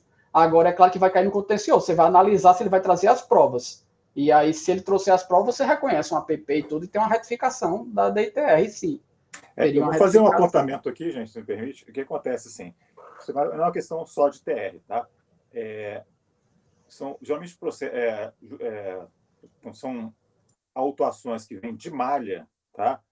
Seja ITR, seja de pessoa física, é costumeiro e a gente está tratando basicamente de alegações de erro material, é costumeiro que a DRJ, é muito comum que a DRJ, o contribuinte, apresente que eu não deixei eu tenho aqui um comprovante de uma outra despesa médica que eu não trouxe, ou então de uma outra dedução, e a DRJ aceitar. Algumas não aceitam, mas é muito comum que algumas aceitem, tá? Dentro daquela perspectiva de um princípio da legalidade, o erro material, eles acabam aceitando, e aí a partir disso vale também dentro de TR, que é basicamente a mesma situação, né? Eu fiz uma declaração, depois alego, eu esqueci de botar isso, esqueci de botar aquilo. Aí, a partir do momento, se a DRJ ela não conhece, eu acho que também aí tudo bem. E aí o contribuinte insistir que quer conhecer, não foi conhecido lá. Mas a partir do momento que a DRJ ela traz, ela acata esse erro de fato e parte por realmente uma tutela aí nem só do lançamento, mas da própria declaração do contribuinte, que, repito, foi um procedimento de malha, né? Essa situação acontece no procedimento de malha de pessoa física, e o lançamento de TR é um lançamento de malha, via de regra também. Então, isso é costumeiro, tá? A maior parte dos acordos, e não só a nossa turma, vem, digamos assim, da DRJ, acata essas alegações quando estão comprovadas e se instala a partir daí, sim, um contencioso na maior parte. Eu não vejo também um questionamento a isso dentro do CARF, de acatar essas matérias como passíveis de serem analisadas pela segunda instância, tá? Mas, evidentemente, essa questão é restrita aí, essas questões de erro material dentro de procedimento de malha, onde a DRJ conhece uma matéria que não tem nada a ver, a gente é obrigado a conhecer. Não, acho que não é assim em todas as situações, tá? Mas, repito, nesse procedimento de malha, tanto de pessoa física, de TR, isso costuma acontecer, e aí, realmente, de uma maneira geral, o CARF vem reconhecendo o contencioso, apreciando essas questões, sim, se a DRJ trouxe, digamos assim, para dentro do contencioso administrativo. Mas, evidentemente, se a DRJ deveria ou não ir adiante, é uma questão que a gente pode ponderar, né? Só estou trazendo esses fatos aí. Tá bom, mas assim, tá aí. Não sei se alguém quer fazer mais alguma observação, senão a gente pode, o caso é mais ou menos simples, a gente pode passar a votação. Tá? Ninguém se manifesta, então. Mário, como vota? Só uma coisinha, antes de começar a votação, Leonan, como é que é esse resultado, se para os outros, só faz uma repetição para a gente poder fazer. Todos eles são negar provimento. Negar provimento, e você disse que a diferença são... 13, 14, 15 e 16. Vai ser o 15 e 16 são outros imóveis, mas são imóveis vizinhos, e a mesma alegação e o mesmo conteúdo de prova ausente. Ok. E até pegando o gancho que o Gaio falou, esses imóveis nessa área desse Parque Serra do Bocaina, foi uma operação fiscal, deve ser bem básica. Em 2014 eu já julguei isso aí, já, só para vocês verem. Então tem uma série de processos lançados dentro dessa área desse parque, e essa turma mesmo já se defrontou com isso. Realmente são vários imóveis que foram fiscalizados dentro da área desse, que em tese estariam abrangidos aí nessa área. Enfim, Mário, como vota? Só ponderando essa colocação do conselheiro Caio, realmente eu tenho acompanhado o posicionamento da turma já desde quando comecei aqui no começo do ano, nesse sentido, né? Assim, eu acho razoável que uma coisa que foi pré-levantada desde a impugnação, aí eu vou ter um caso também nesse sentido aí, que na verdade a DRJ não se manifestou, mas foi pré-questionado pelo contribuinte já na fase de impugnação. Eu acho razoável essa revisão, porque ele está trazendo um elemento forte que seria o próprio laudo, mostrando a real situação do imóvel. Por isso que eu acho que é razoável a gente fazer essa revisão, desde que tenha sido efetivamente trabalhado pela DRJ também, ou ter sido pré-questionado na própria impugnação. Eu acompanho o relator, presidente. Obrigado, Martim.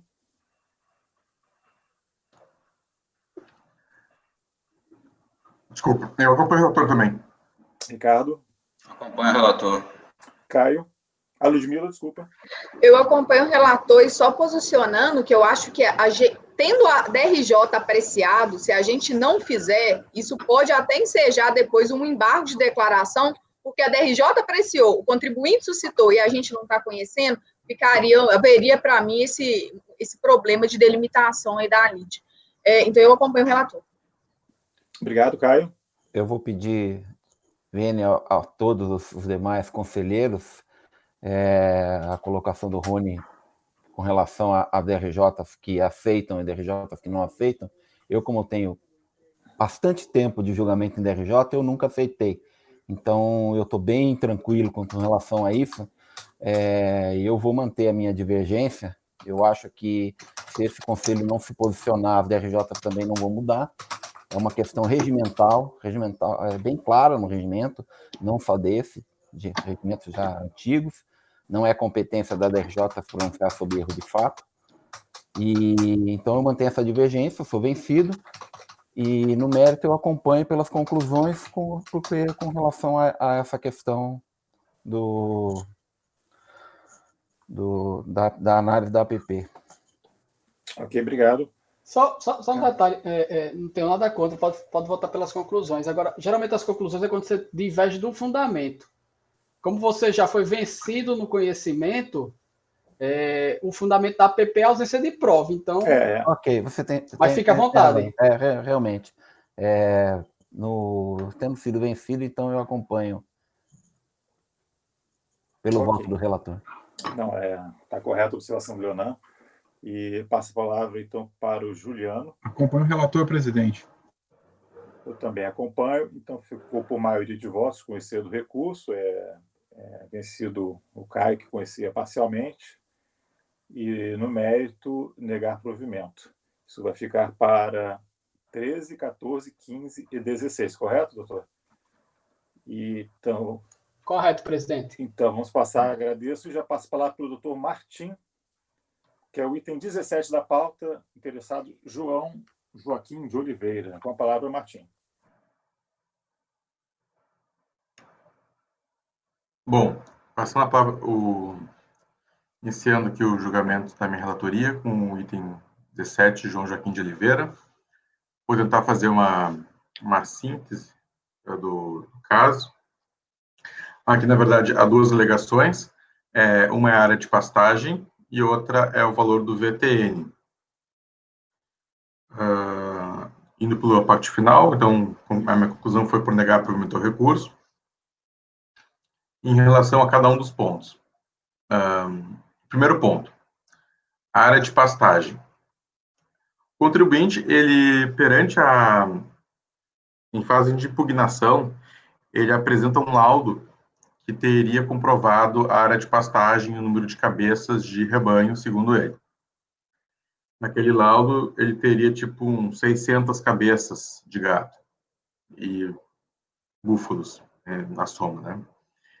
E a DRJ vai lá e diz que o laudo, por si só, não resolve o problema, tem que ter a prova com as vacinas, da fitosa, comprovantes, né, que comprovem que ele realmente tinha o rebanho. Aí ele vem em recurso voluntário e junta documentos para comprovar essas alegações. No entanto, as provas apresentadas são contra ele. Tá? Por quê? Tem um quadrinho ali que eu colo, que apresenta a folha 120 dos autos, que é o da febre aftosa. O gado é vacinado pela febre aftosa 2 vezes no ano, né, em maio e em novembro. Então, não se somam esses números, é uma contagem só.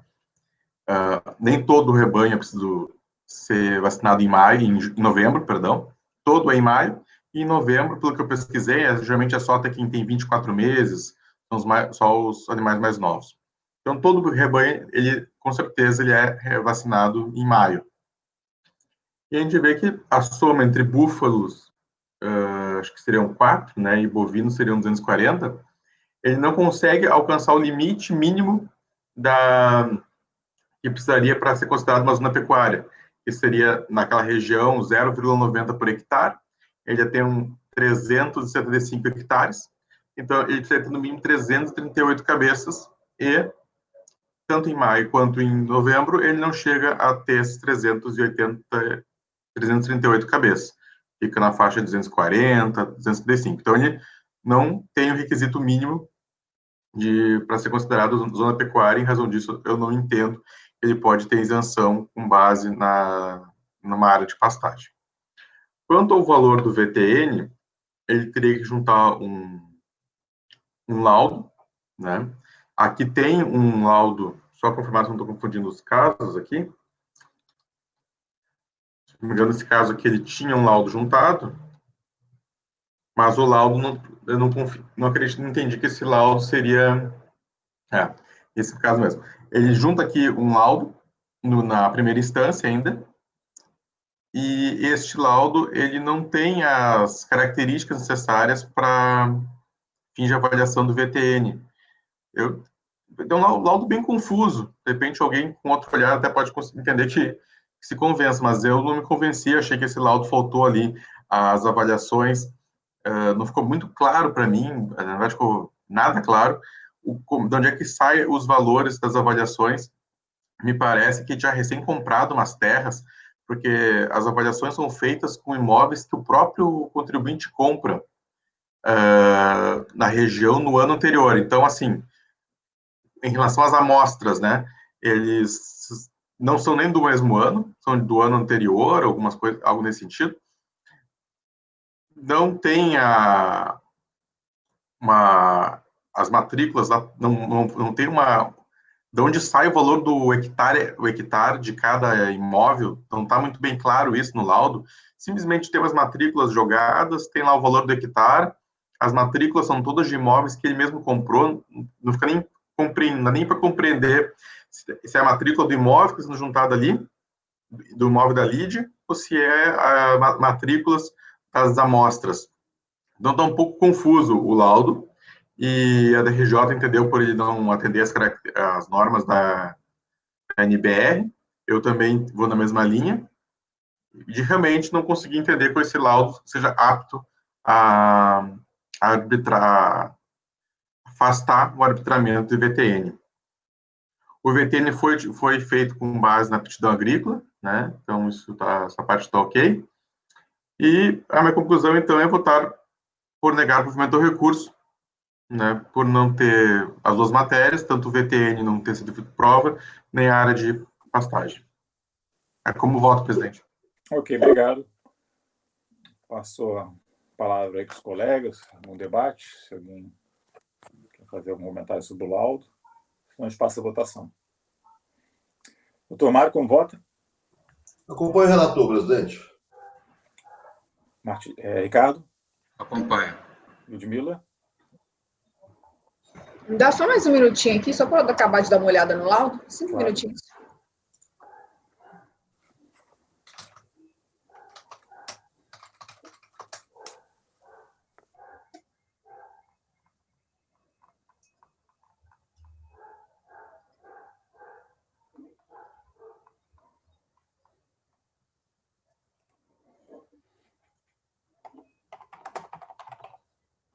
Eu vou acompanhar também, presidente.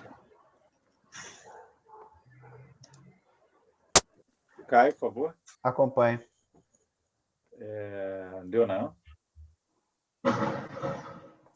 Acompanho. Juliano? Acompanho o relator, presidente. Eu também acompanho. Então, ficou para os itens... para o item 17 e o 18, que é um repetitivo associado a esse paradigma, negar provimento ao recurso. De novo, com palavra para o item 19, doutor Martim Gesto. Bom, passando ao item 19, já vou adiantar para os colegas aqui que a questão se resume ao laudo, nesse caso, então, se quiserem já... eu acabei não citando que folhas que eles estão nos autos, mas aqui a parte essencial deve vocês verem o laudo, tá? Quanto à matéria, então, aqui, deste recurso, que é o 19, são 3 matérias em litígio: a área de preservação permanente, a área de reserva legal e a área coberta por florestas nativas. O contribuinte ele não recorre da questão da área de benfeitorias, conforme o julgamento da RJ, ele nada alega em recurso voluntário sobre esse ponto, então se torna uma matéria não recorrida. Então, passo a análise da APP, área de reserva legal e área coberta por floresta nativa. Quanto à área de reserva legal, falta a averbação na matrícula. Ele não comprova a averbação, tá, na matrícula do imóvel. E em relação à APP e à área de floresta nativa, em breve síntese, eu entendo que o laudo técnico juntado aos autos, ele não apresenta uma perfeita indicação das áreas do imóvel. Na verdade, sim, o laudo, ele diz assim, APP tantos hectares. Então, eu não tenho, como diria o Leandro comentou, ter foto de satélite, ter uma delimitação. Eu acho que o que falta, né? Até ter foto, ter tudo coloridinho não é o relevante. O mais relevante em si é saber aonde está a APP dentro do imóvel, né? Conseguir ter esses limites, né? Então, um mapa que aponte onde começa a APP, onde que sai. E neste laudo que tem, ele não foi feito, ele simplesmente foi dito, dentro do imóvel tem uma APP de tantos hectares. E eu acho que falta, então, esse detalhamento. A DRJ também já não havia aceitado esse laudo, né? Em razão disso, eu também, então, por falta de detalhamento, mas a DRJ, de fato, ela foi muito mais no argumento da falta do ADA, né? Ela não se vai tanto na questão que o laudo não está bom, né? Ela diz, falta o ADA, e acho que, en passant, assim, ela fala que o laudo não seria suficiente. Eu, como entendo dispensável o ADA, fui mais na linha que o laudo ele não, é insuficiente para provar o alegado pelo contribuinte. Então, olhem o laudo, a resposta dessa matéria, acho que vocês vão concluir olhando se o laudo é suficiente ou não. Então, eu voto por negar provimento ao recurso. Tá, eu só queria fazer, eu vou passar a palavra para você, Ludmila, a questão só muito assim também do lançamento que a gente tem que olhar, né, também. Porque, às vezes o lançamento, ele se apega não tem ADA e lança.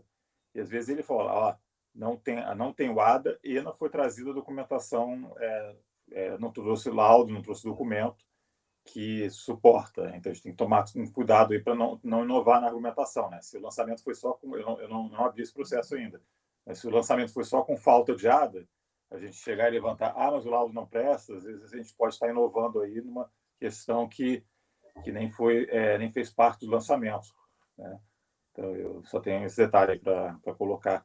Ludmila, por favor, tá pedindo a palavra.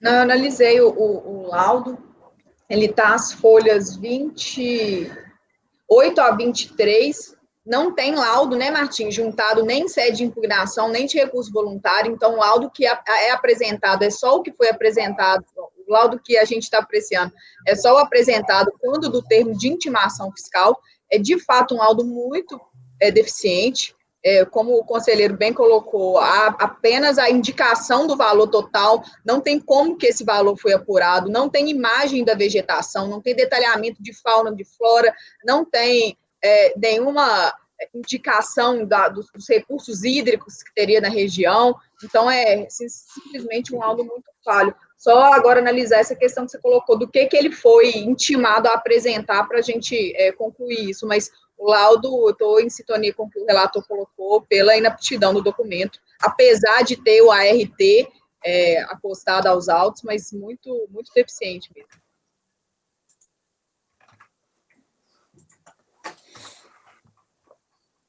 Até a título de curiosidade, até uma curiosidade até da Ludmila, aquele voto da Câmara Superior, o pessoal que votou pelas conclusões, foi porque foi baixado o processo em diligência, até o final do voto.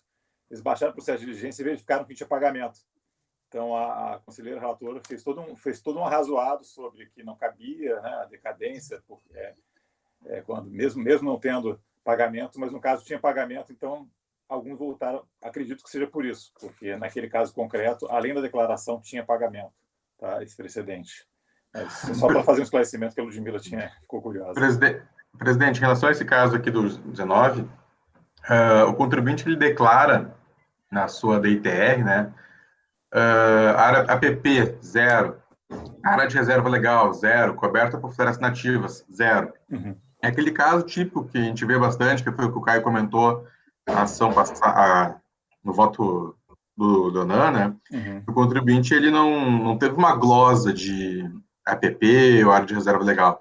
Ele vem em impugnação dizer, tá errado esse caso. Assim, quando o VTN deixa de ser um valor que aqui foi R$190 e passou para 28 mil, aí o contribuinte vai lá e diz, não, peraí, tem aqui estão esquecendo da APP, da área de reserva legal, e alega isso em impugnação. Não teve uma glosa, né, específica. Eu até não sei se o Caio, né, nesses casos, ele vai começar sempre a ser vencido, né, nesse ponto. Depois o Caio vai ter que ver, porque isso de fato acontece.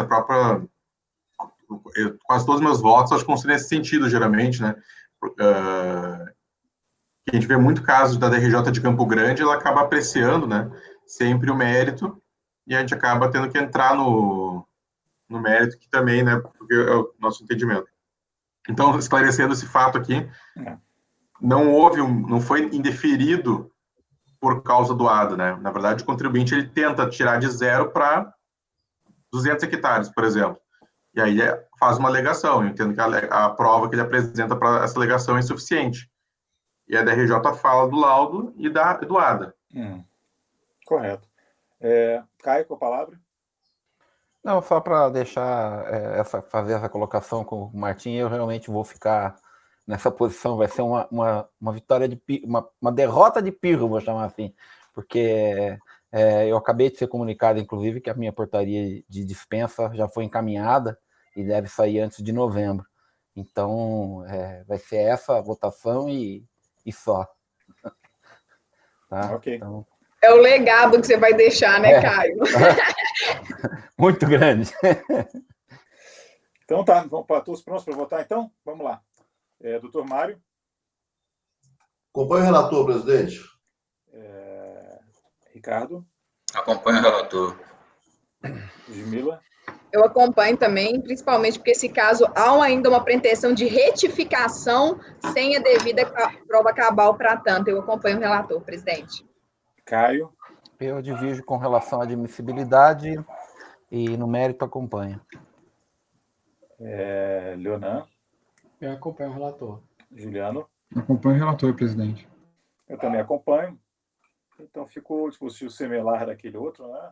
Vai ficar com esse, por maioria de votos, conhecer do recurso, o Caio conhecendo parcialmente, E para, no mérito, por unanimidade de votos, negar provimento. Isso ficou por 19, e os itens 20 e 21 são repetitivos associados, ficam com esse mesmo resultado. Passo a palavra novamente para o doutor Martim, item 22. O item 22 da pauta trata-se de embargos inominados, uma situação muito simples. Eu era o relator, eu dei uma área, meu voto foi no sentido de acolher uma área de 5.000 e pouco hectares quanto à área de produtos vegetais. Foi pelo voto de qualidade, o conselheiro Marcelo foi vencedor, e acolheu uma área um pouco menor. Se eu não me engano, a discussão ele foi justamente na linha de que não poderia, o laudo dava um valor de 5.000 e pouco, mas o recurso voluntário falava em 4.687,34. O 34 que é importante. Então, o Marcelo sai a decisão. Constou na ata que o valor era 4.687,84, então meio hectare a mais. O Marcelo ele faz a fundamentação no voto de que seria 0,34. Porém, ele copia certamente no voto a parte dispositiva da ata e faz a conclusão do seu voto sendo 0,84. Então, eu tive que verificar, né, afinal, era 0,84 ou 0,34. O 0,84 ele não aparece nos autos em nenhum momento, salvo na parte dispositiva do voto do Marcelo e também na ata do julgamento. Eu transcrevo o voto do contribuinte, até dei um print da tela para não ter nenhum tipo de dúvidas de um possível erro de digitação na transcrição, que fala realmente que o recurso voluntário é 4.687 hectares, 34. E isso no print aparece 2 vezes essa menção, que é 34. Até, na verdade, é 33 e um monte de quebradinho, que é o que diz o laudo. Isso estava no relatório, então é 33, um monte de coisa, que arredondando fica 34. Então, na verdade, tem um erro aqui, onde constou 0,84, era para ser 0,34. Então, voto por acolher os embargos denominados para, atribuindo-lhes efeitos infringentes, sanar a inexatidão material da parte dispositiva do voto vencedor do acordo embargado, de modo que a redação desta passe a constar. Por todo exposto, voto por dar provimento ao recurso para acolher uma área de produtos vegetais de 4.687,34 hectares. Ok. A minha dúvida é só no dispositivo que tem que fazer a correção mesmo, Martim? Na ata também a ata também está errada, mas a princípio, quando está no voto em feitos infringentes, acho que não se corrige a ata, né? Sim, não se corrige. Então. Tá. Passar a votação, Mário. Acompanho o relator, presidente. Ricardo. Acompanho. Ludmila. Acompanho também. Caio. Acompanha, relator. Leonan. Acompanho o relator, presidente. Juliano. Acompanho o relator, presidente. Também acompanho. Então, acolho os embargos para retificar esse erro material. Passar, então, o item 23, com a palavra ainda o doutor Martim. Tá certo. O item 23, contribuinte Gerdau Açominas, é um recurso de ofício. O valor exonerado foi 2.400 e poucos mil de imposto e 1.821.000 de multa, então, acima do limite de alçada. A questão aqui, nem vou ler, a questão é simples. O fato gerador do TR é 1º de janeiro. Né? Em 1º de janeiro, este imóvel não era da Gerdau Açominas, era de um outro contribuinte. Aí houve uma desapropriação dessa terra por parte do município. Não me lembro qual é o nome do município agora aqui, mas um determinado município ele faz a desapropriação em 25 de abril, o município é previamente emitido na posse desse imóvel. E, após ser emitido na posse do imóvel desapropriado, esse município faz uma escritura pública de cessão de uso, né, para a Gerdau assumindo-se. Então, somente a partir de maio daquele ano calendário, que é o ano calendário de 2007, é que a Gerdau assumindo-se passa a ser a possuidora deste imóvel. Então, na data do fato gerador, não era a Gerdau a contribuinte, era outro, que, por desapropriação, deixou de ser após o fato gerador. O que a DRJ foi no sentido?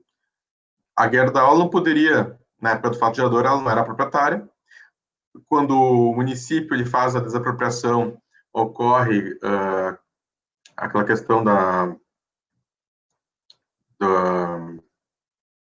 ele vem sem ônus, porque houve uma desapropriação, e passa-se esse bem para o município, para o Gerdau.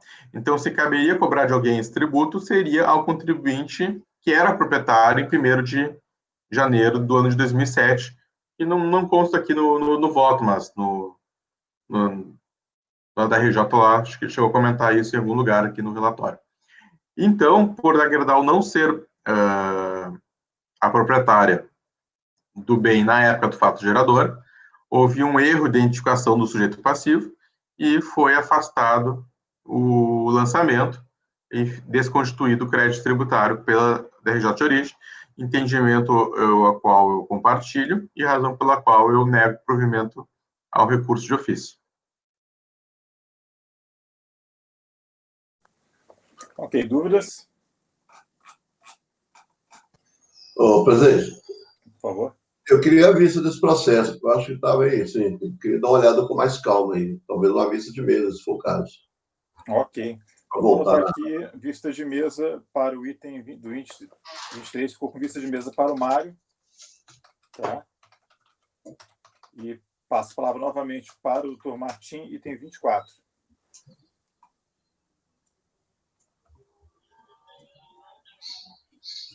Item 24 da pauta, Nilson Gonçalves Prado. Também se trata de um recurso de ofício.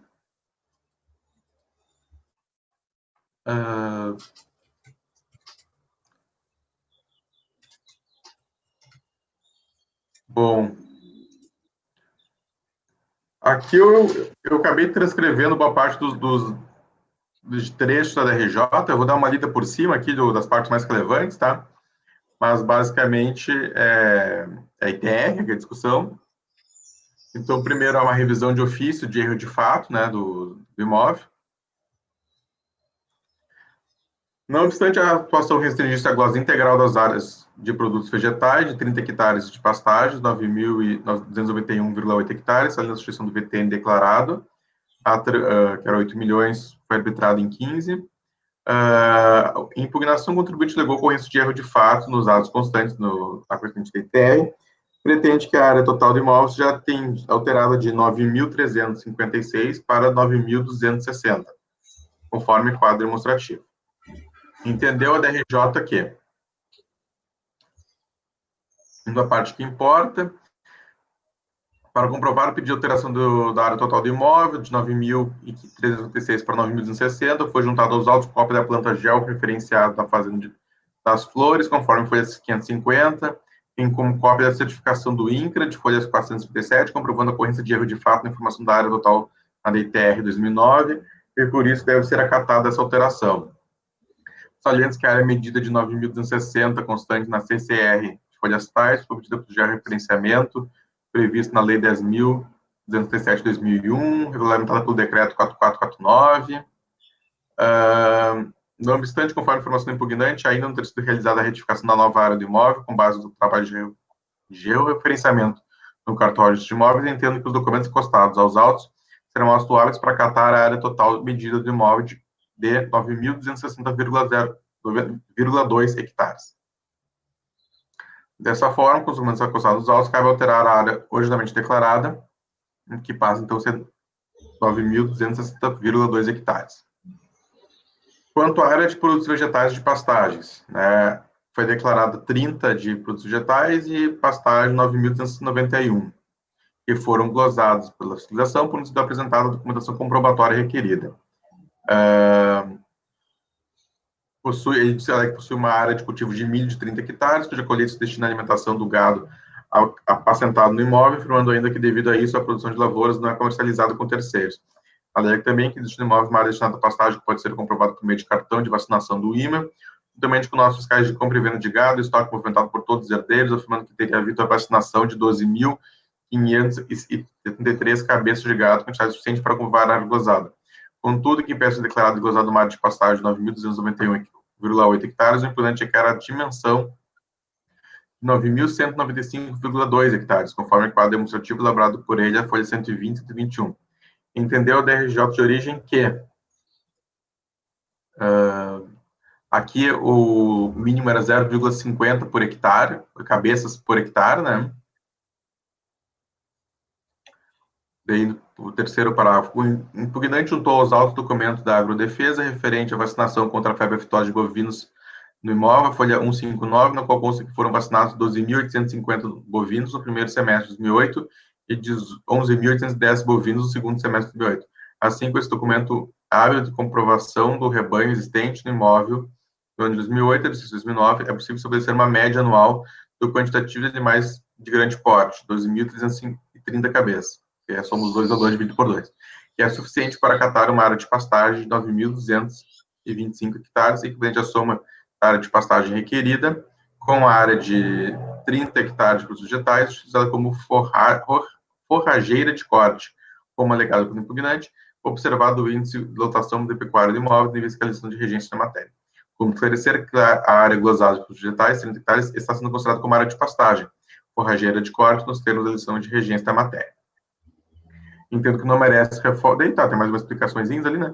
Entendo que não merece reforma, acordo recorrido também nesse tocante. Quanto ao VTN, entendeu a autoridade fiscal, tendo em vista o valor constante no sistema de preços de terra, CIPT, Instituto Pesquisa Federal, em decorrência do artigo 14 caput 9393/96, o VTN foi de 873,05 por hectare para 1.625,05 por hectare. De 8 foi para 15 milhões. A DRJ de origem assim se manifestou. Deixa eu ir para a parte que ele, por razão do provimento.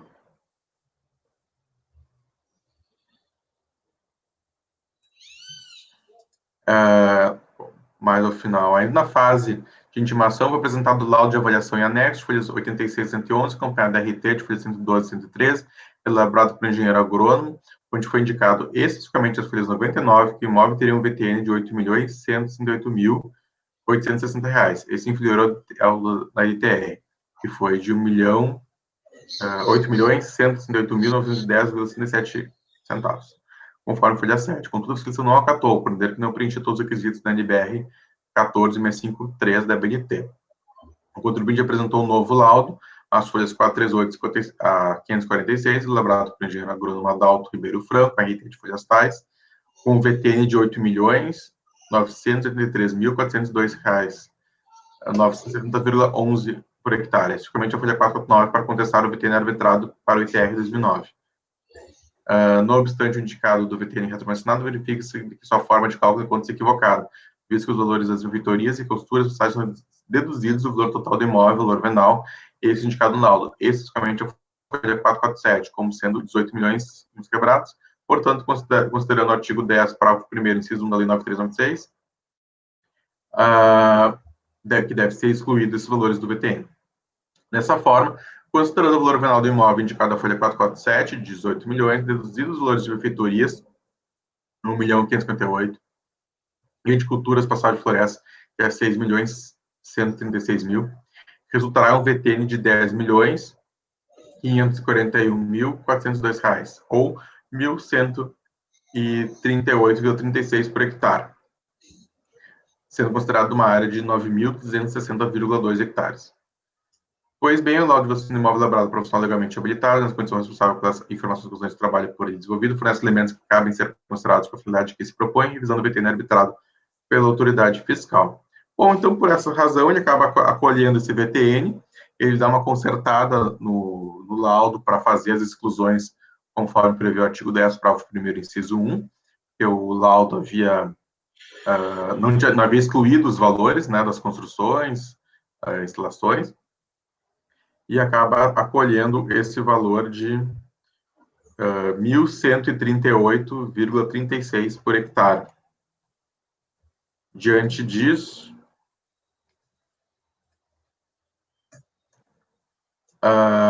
igualmente, então, deve ser acatado o valor de 10 milhões, 541.402 reais, ou 1.138,36 por hectare, sendo considerado uma área acatada de 9.270,2, com base no referido laudo de avaliação do imóvel, valor esse resultante da especificação do valor venal, bem como os valores das benfeitorias, culturas e processos constantes na folhas 447 e 449. Não merece reformas ao acordo da J aqui em relação à matéria, ainda tal qual decidiu a adição de piso, no que se refere à glosa das culturas, passagem florestas, de 12.938.000, bem como o valor declarado das prefeitorias, cabem ser acatados os valores requeridos pelo impugnante, em conformidade com a indicação do laudo de avaliação, especificamente as folhas 449 de 6.136.000 e 1.558.000, respectivamente. Por fim, transcrevo o trecho da adição de piso que conclui o que resultou decidido. Aí eu ponho aqui a parte dispositiva, né, que vai refazer o cálculo do tributo, e a gente vê que a diferença de 3 milhões passou para 10 mil reais, e então comprovo também que o valor exonerado é acima de 2 milhões e meio, né, para fim de conhecimento do recurso de ofício, já que só de tributo foi quase 3 milhões afastado. Portanto, não merece reforma acordo incorrido, razão pela qual encaminho voto por negar provimento ao recurso de ofício. Antes posto, voto por negar provimento ao recurso de ofício. Obrigado, Martim. Com a palavra, o Ludmila. Quer fazer alguma observação, Ludmila? Eu estou um pouco confusa aqui. Ele foi autuado 2009 e 2010, e aqui a gente está discutindo só 2010? É isso? Porque tem 2 demonstrativos de apuração aqui. Agora que eu achei o outro. Tem um aqui, que tem em 2009, em 2010, tem uma área de pastagem declarada e apurada idêntica, 9.291,8. Só que agora, olhando os autos aqui, tem um outro demonstrativo que é 2009. E aí, em 2009, ele declara a mesma coisa, mas foi apurado 0. É isso? Foi uma atuação conjunta, só que a gente só está analisando o exercício de 2010? Eu teria que dar uma olhada com mais calma, Ludmila. A decisão da RJ só trata disso, né? Então, o recurso de ofício que analisa a decisão da RJ só trata da questão que eu falei aqui. Eu vou pedir, então, de mesa, Martim, para a gente olhar isso, porque tem esses 2 demonstrativos de apuração, parece que foi um pedido conjunto, mas só 2010, mas eu queria dar uma olhada. Assim, o acordo da RJ lá em cima diz assim, período de... perdão, estou com o arquivo errado aqui, peraí. Desculpa, abriu o processo errado agora.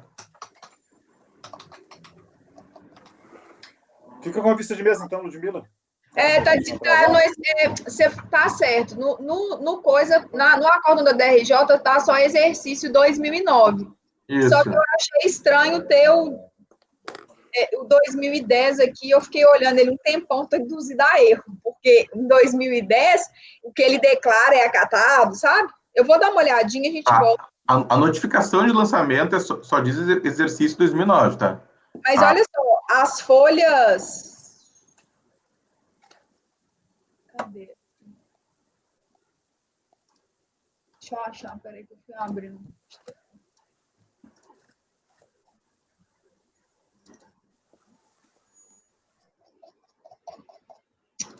Eu não tô achando aqui. Ela estava aberta aqui, mas eu não tô achando. Mas tinha de 2010 também. E 2010, como era idêntico, tinha só uma glosa pequena de uma área de 30. Eu falei, nossa, o que eles estão analisando aqui? Tá, mas se a gente faz com vista de mesa, só para entender direitinho, então, por que tá esses documentos aqui. Ok, vista de mesa para o Ludmila, então, item 24. E vamos passar para o item 25, ainda com o Dr. Martim como relator. Por favor, Martim. O item 25 tem 2 arquivos na pasta. Um é uma resolução e o outro, se eu for vencido, quanto ao mérito. Tá? O que seria o item 25? É um caso com muitas alegações até do contribuinte. Em resumo, o contribuinte ele tem uma área, não lembro qual é o estado agora, mas na região da Amazônia ali, ele tem cerca de 250 mil hectares. Ele declara que tudo isso vale R$ 500 na sua DTR. O valor é alterado para, acho que, o valor do imposto a pagar, se não me engano, acho que só o imposto, acho que vira 12 milhões, ou o valor do VTN vira 12 milhões, acho que o valor do imposto fica 12 milhões. E em razão do imposto, porque o VTN foi considerado, acho que R$ 45 o hectare naquela região, então é aumentado bastante.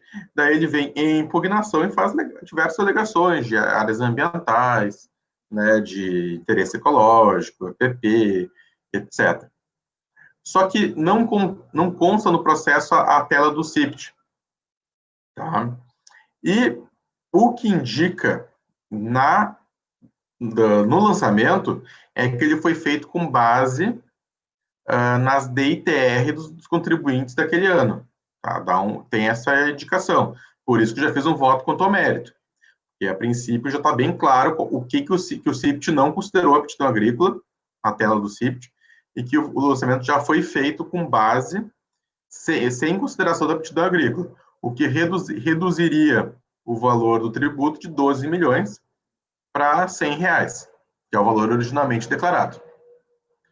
Só que, sendo um processo de valor tão elevado, ainda que eu tenha 99,9% de certeza disso, eu acho que é prudente, né, para não exonerar 12 milhões de uma informação que pode estar equivocada, juntar a tela do CIPT, que a gente já fez em outras oportunidades, né, acho que só na sessão passada, acho que teve uns 2 ou 3 casos meus nesse sentido, mas eu já fiz o voto quanto ao mérito, né, é um caso com diversas alegações, o contribuinte troca de patrono ainda da impugnação por recurso voluntário, mas na prática, só esse ponto faz 12 milhões passar a R$ 100, e todas as demais alegações seria para os R$ 100 diminuir de valor. Né? Então, acaba sendo um recurso de um valor bem baixo, porque também a turma é pacífica, já é um entendimento, né, que não tendo a tela do CIPT e demonstrado que o lançamento foi sem considerar a aptidão agrícola, de reduzir, né, para afastar o arbitramento do VTN. Então, nesse caso, eu achei prudente fazer a resolução, tá? Principalmente por causa do valor. Mas, caso achem apto para julgamento, eu acolho o que a maioria entender e o voto já está pronto. É como voto, então. Ok. O doutor examinou bem, quer dizer, até nessa mesma sessão de julgamento, eu acabei vendo no processo aí que a tela do CIPT foi juntada pela DRJ, a fiscalização não juntou. Acredito que o Martim, até dado o valor, tem olhado bem, né, o processo. Uhum. O processo ele tem poucas páginas, na verdade, porque o recurso voluntário ele é da página 93 a 98, e aí vem mais de 350 páginas em anexo ao recurso voluntário. Então, quase todo o processo ele acaba estando num arquivo só, que é esse que vai da página 2 a 69, e não tem aqui a tela. Eu vou só olhar rapidamente. Vou olhar rapidamente aqui o processo, só para dar uma... Mas, da minha parte, não teria problema nenhum em baixar, até para ter uma certa coerência aqui. Tá. A gente vem julgando, mas é só uma checagem. O Mário, quer ficar com a palavra, Mário? A página 2 a 69, se puderem olhar, tem esse arquivo do ZIP ali. Mário, por favor. Eu fico meio na dúvida ainda quanto a essa questão da aptidão agrícola. Isso foi questionado na impugnação ou na defesa? Não deveria ter sido, para efeito de ser apreciado aqui, essa nulidade, vamos dizer assim, do lançamento? Aqui ele não foi alegado, tá? Mas a princípio a turma, em outras oportunidades, tem sempre dado de ofício, desde que o contribuinte se insurja contra o VTN. Né? Então, se o contribuinte diz o VTN está errado, e junta um laudo, junta algum documento, tendo ao verificar se o VTN está certo ou não, o julgador, né, que no caso que sou eu, fui ali e verifiquei, o VTN está errado. né, aterrado por um outro fundamento. Então, está na lide a questão do VTN, o contribuinte tenta desconstituir o VTN por seus fundamentos, e a gente verifica que o VTN está errado por não ter cumprido um requisito legal, né? Só esclarecendo qual é o meu posicionamento para o Mário aqui. O Ludmila, acho que quer falar também. Eu quero é complementar isso que você está falando, né? Não é nenhuma questão aqui no âmbito do CARF, isso no judiciário, né? Dá-me os fatos que eu te dou o direito. Então, a partir do momento que há ali, né, a insurgência do recorrente com relação ao VTN, não necessariamente você só tem que apreciar aquelas razões ali que ele está declinando. Ele está falando que aquele VTN está errado. Ele pode ter mirado numa coisa errada? Sim, não era por aquele fundamento, mas é por outro. Então, a gente tem que apreciar. Ok, na verdade, o que eu posso falar de complemento é que, pelo menos para esses casos de CIP, a gente tem realmente julgado de uma maneira consistente dessa maneira, tá? Tem apreciado aí, havendo um arbitramento por parte da fiscalização e o contribuinte questionando o VTN, a gente tem realmente apreciado essa matéria, esse requisito legal. É o que tem sido feito, né? Mas, enfim, esclarecido, doutor Mário, então, a tua proposta inicial, eu olhei os autos aqui, não vi realmente a tela, tá? Eu acho que está muito claro, sim, também, que não dá para dizer o que é aquilo ali, tá? No lançamento ele faz uma menção ao valor de 42,75, mas não fica muito claro realmente a fonte a origem desse dado, digamos assim. Então, a princípio, me parece que o encaminhamento do relator está bem adequado, dados os precedentes aqui da turma. Mas passa a votação, então, doutor Mário. Partindo dessa premissa que tem sido consenso, então, na turma, que questionando se o VTN já embute a questão da aptidão agrícola, eu acompanho a propositura de resolução dele. Ricardo. Acompanho a resolução. Ludmila. Também acompanho. Caio. Acompanho. Leonan. Eu acompanho a resolução. Juliano. Acompanho a resolução proposta. Eu também acompanho. Então, fica para unidade de votos, vai ser baixada a resolução para que seja verificado qual documento que deu origem ao arbitramento. Ok? Se for o resultado... Pode proferir o resultado, Rony. Só queria fazer um comentário que eu falei que 11 milhões poderia ser o valor do tributo, né? Na verdade, 11 milhões é o valor do VTN, porque até se fosse os milhões do valor do tributo, ele não poderia estar em pauta na sessão, né? Só como a sessão é gravada, eu queria deixar registrado que o valor do VTN era 11 milhões e o tributo é 2 milhões e 230 mil, a diferença. Então, só para registrar que não estou indicando para a pauta processo que não apto aqui. Sim, não, tranquilo. Obrigado, então, Martim, e passo a palavra. Então, ficou a conversão de julgamento em diligência. Juliano, que pediu a palavra aí? Podemos o intervalo? Isso, por favor. Tá bom, então vamos fazer intervalo 10h20 a 10h30, ok? São 10 minutinhos aí para a gente esticar as pernas. Até breve, então.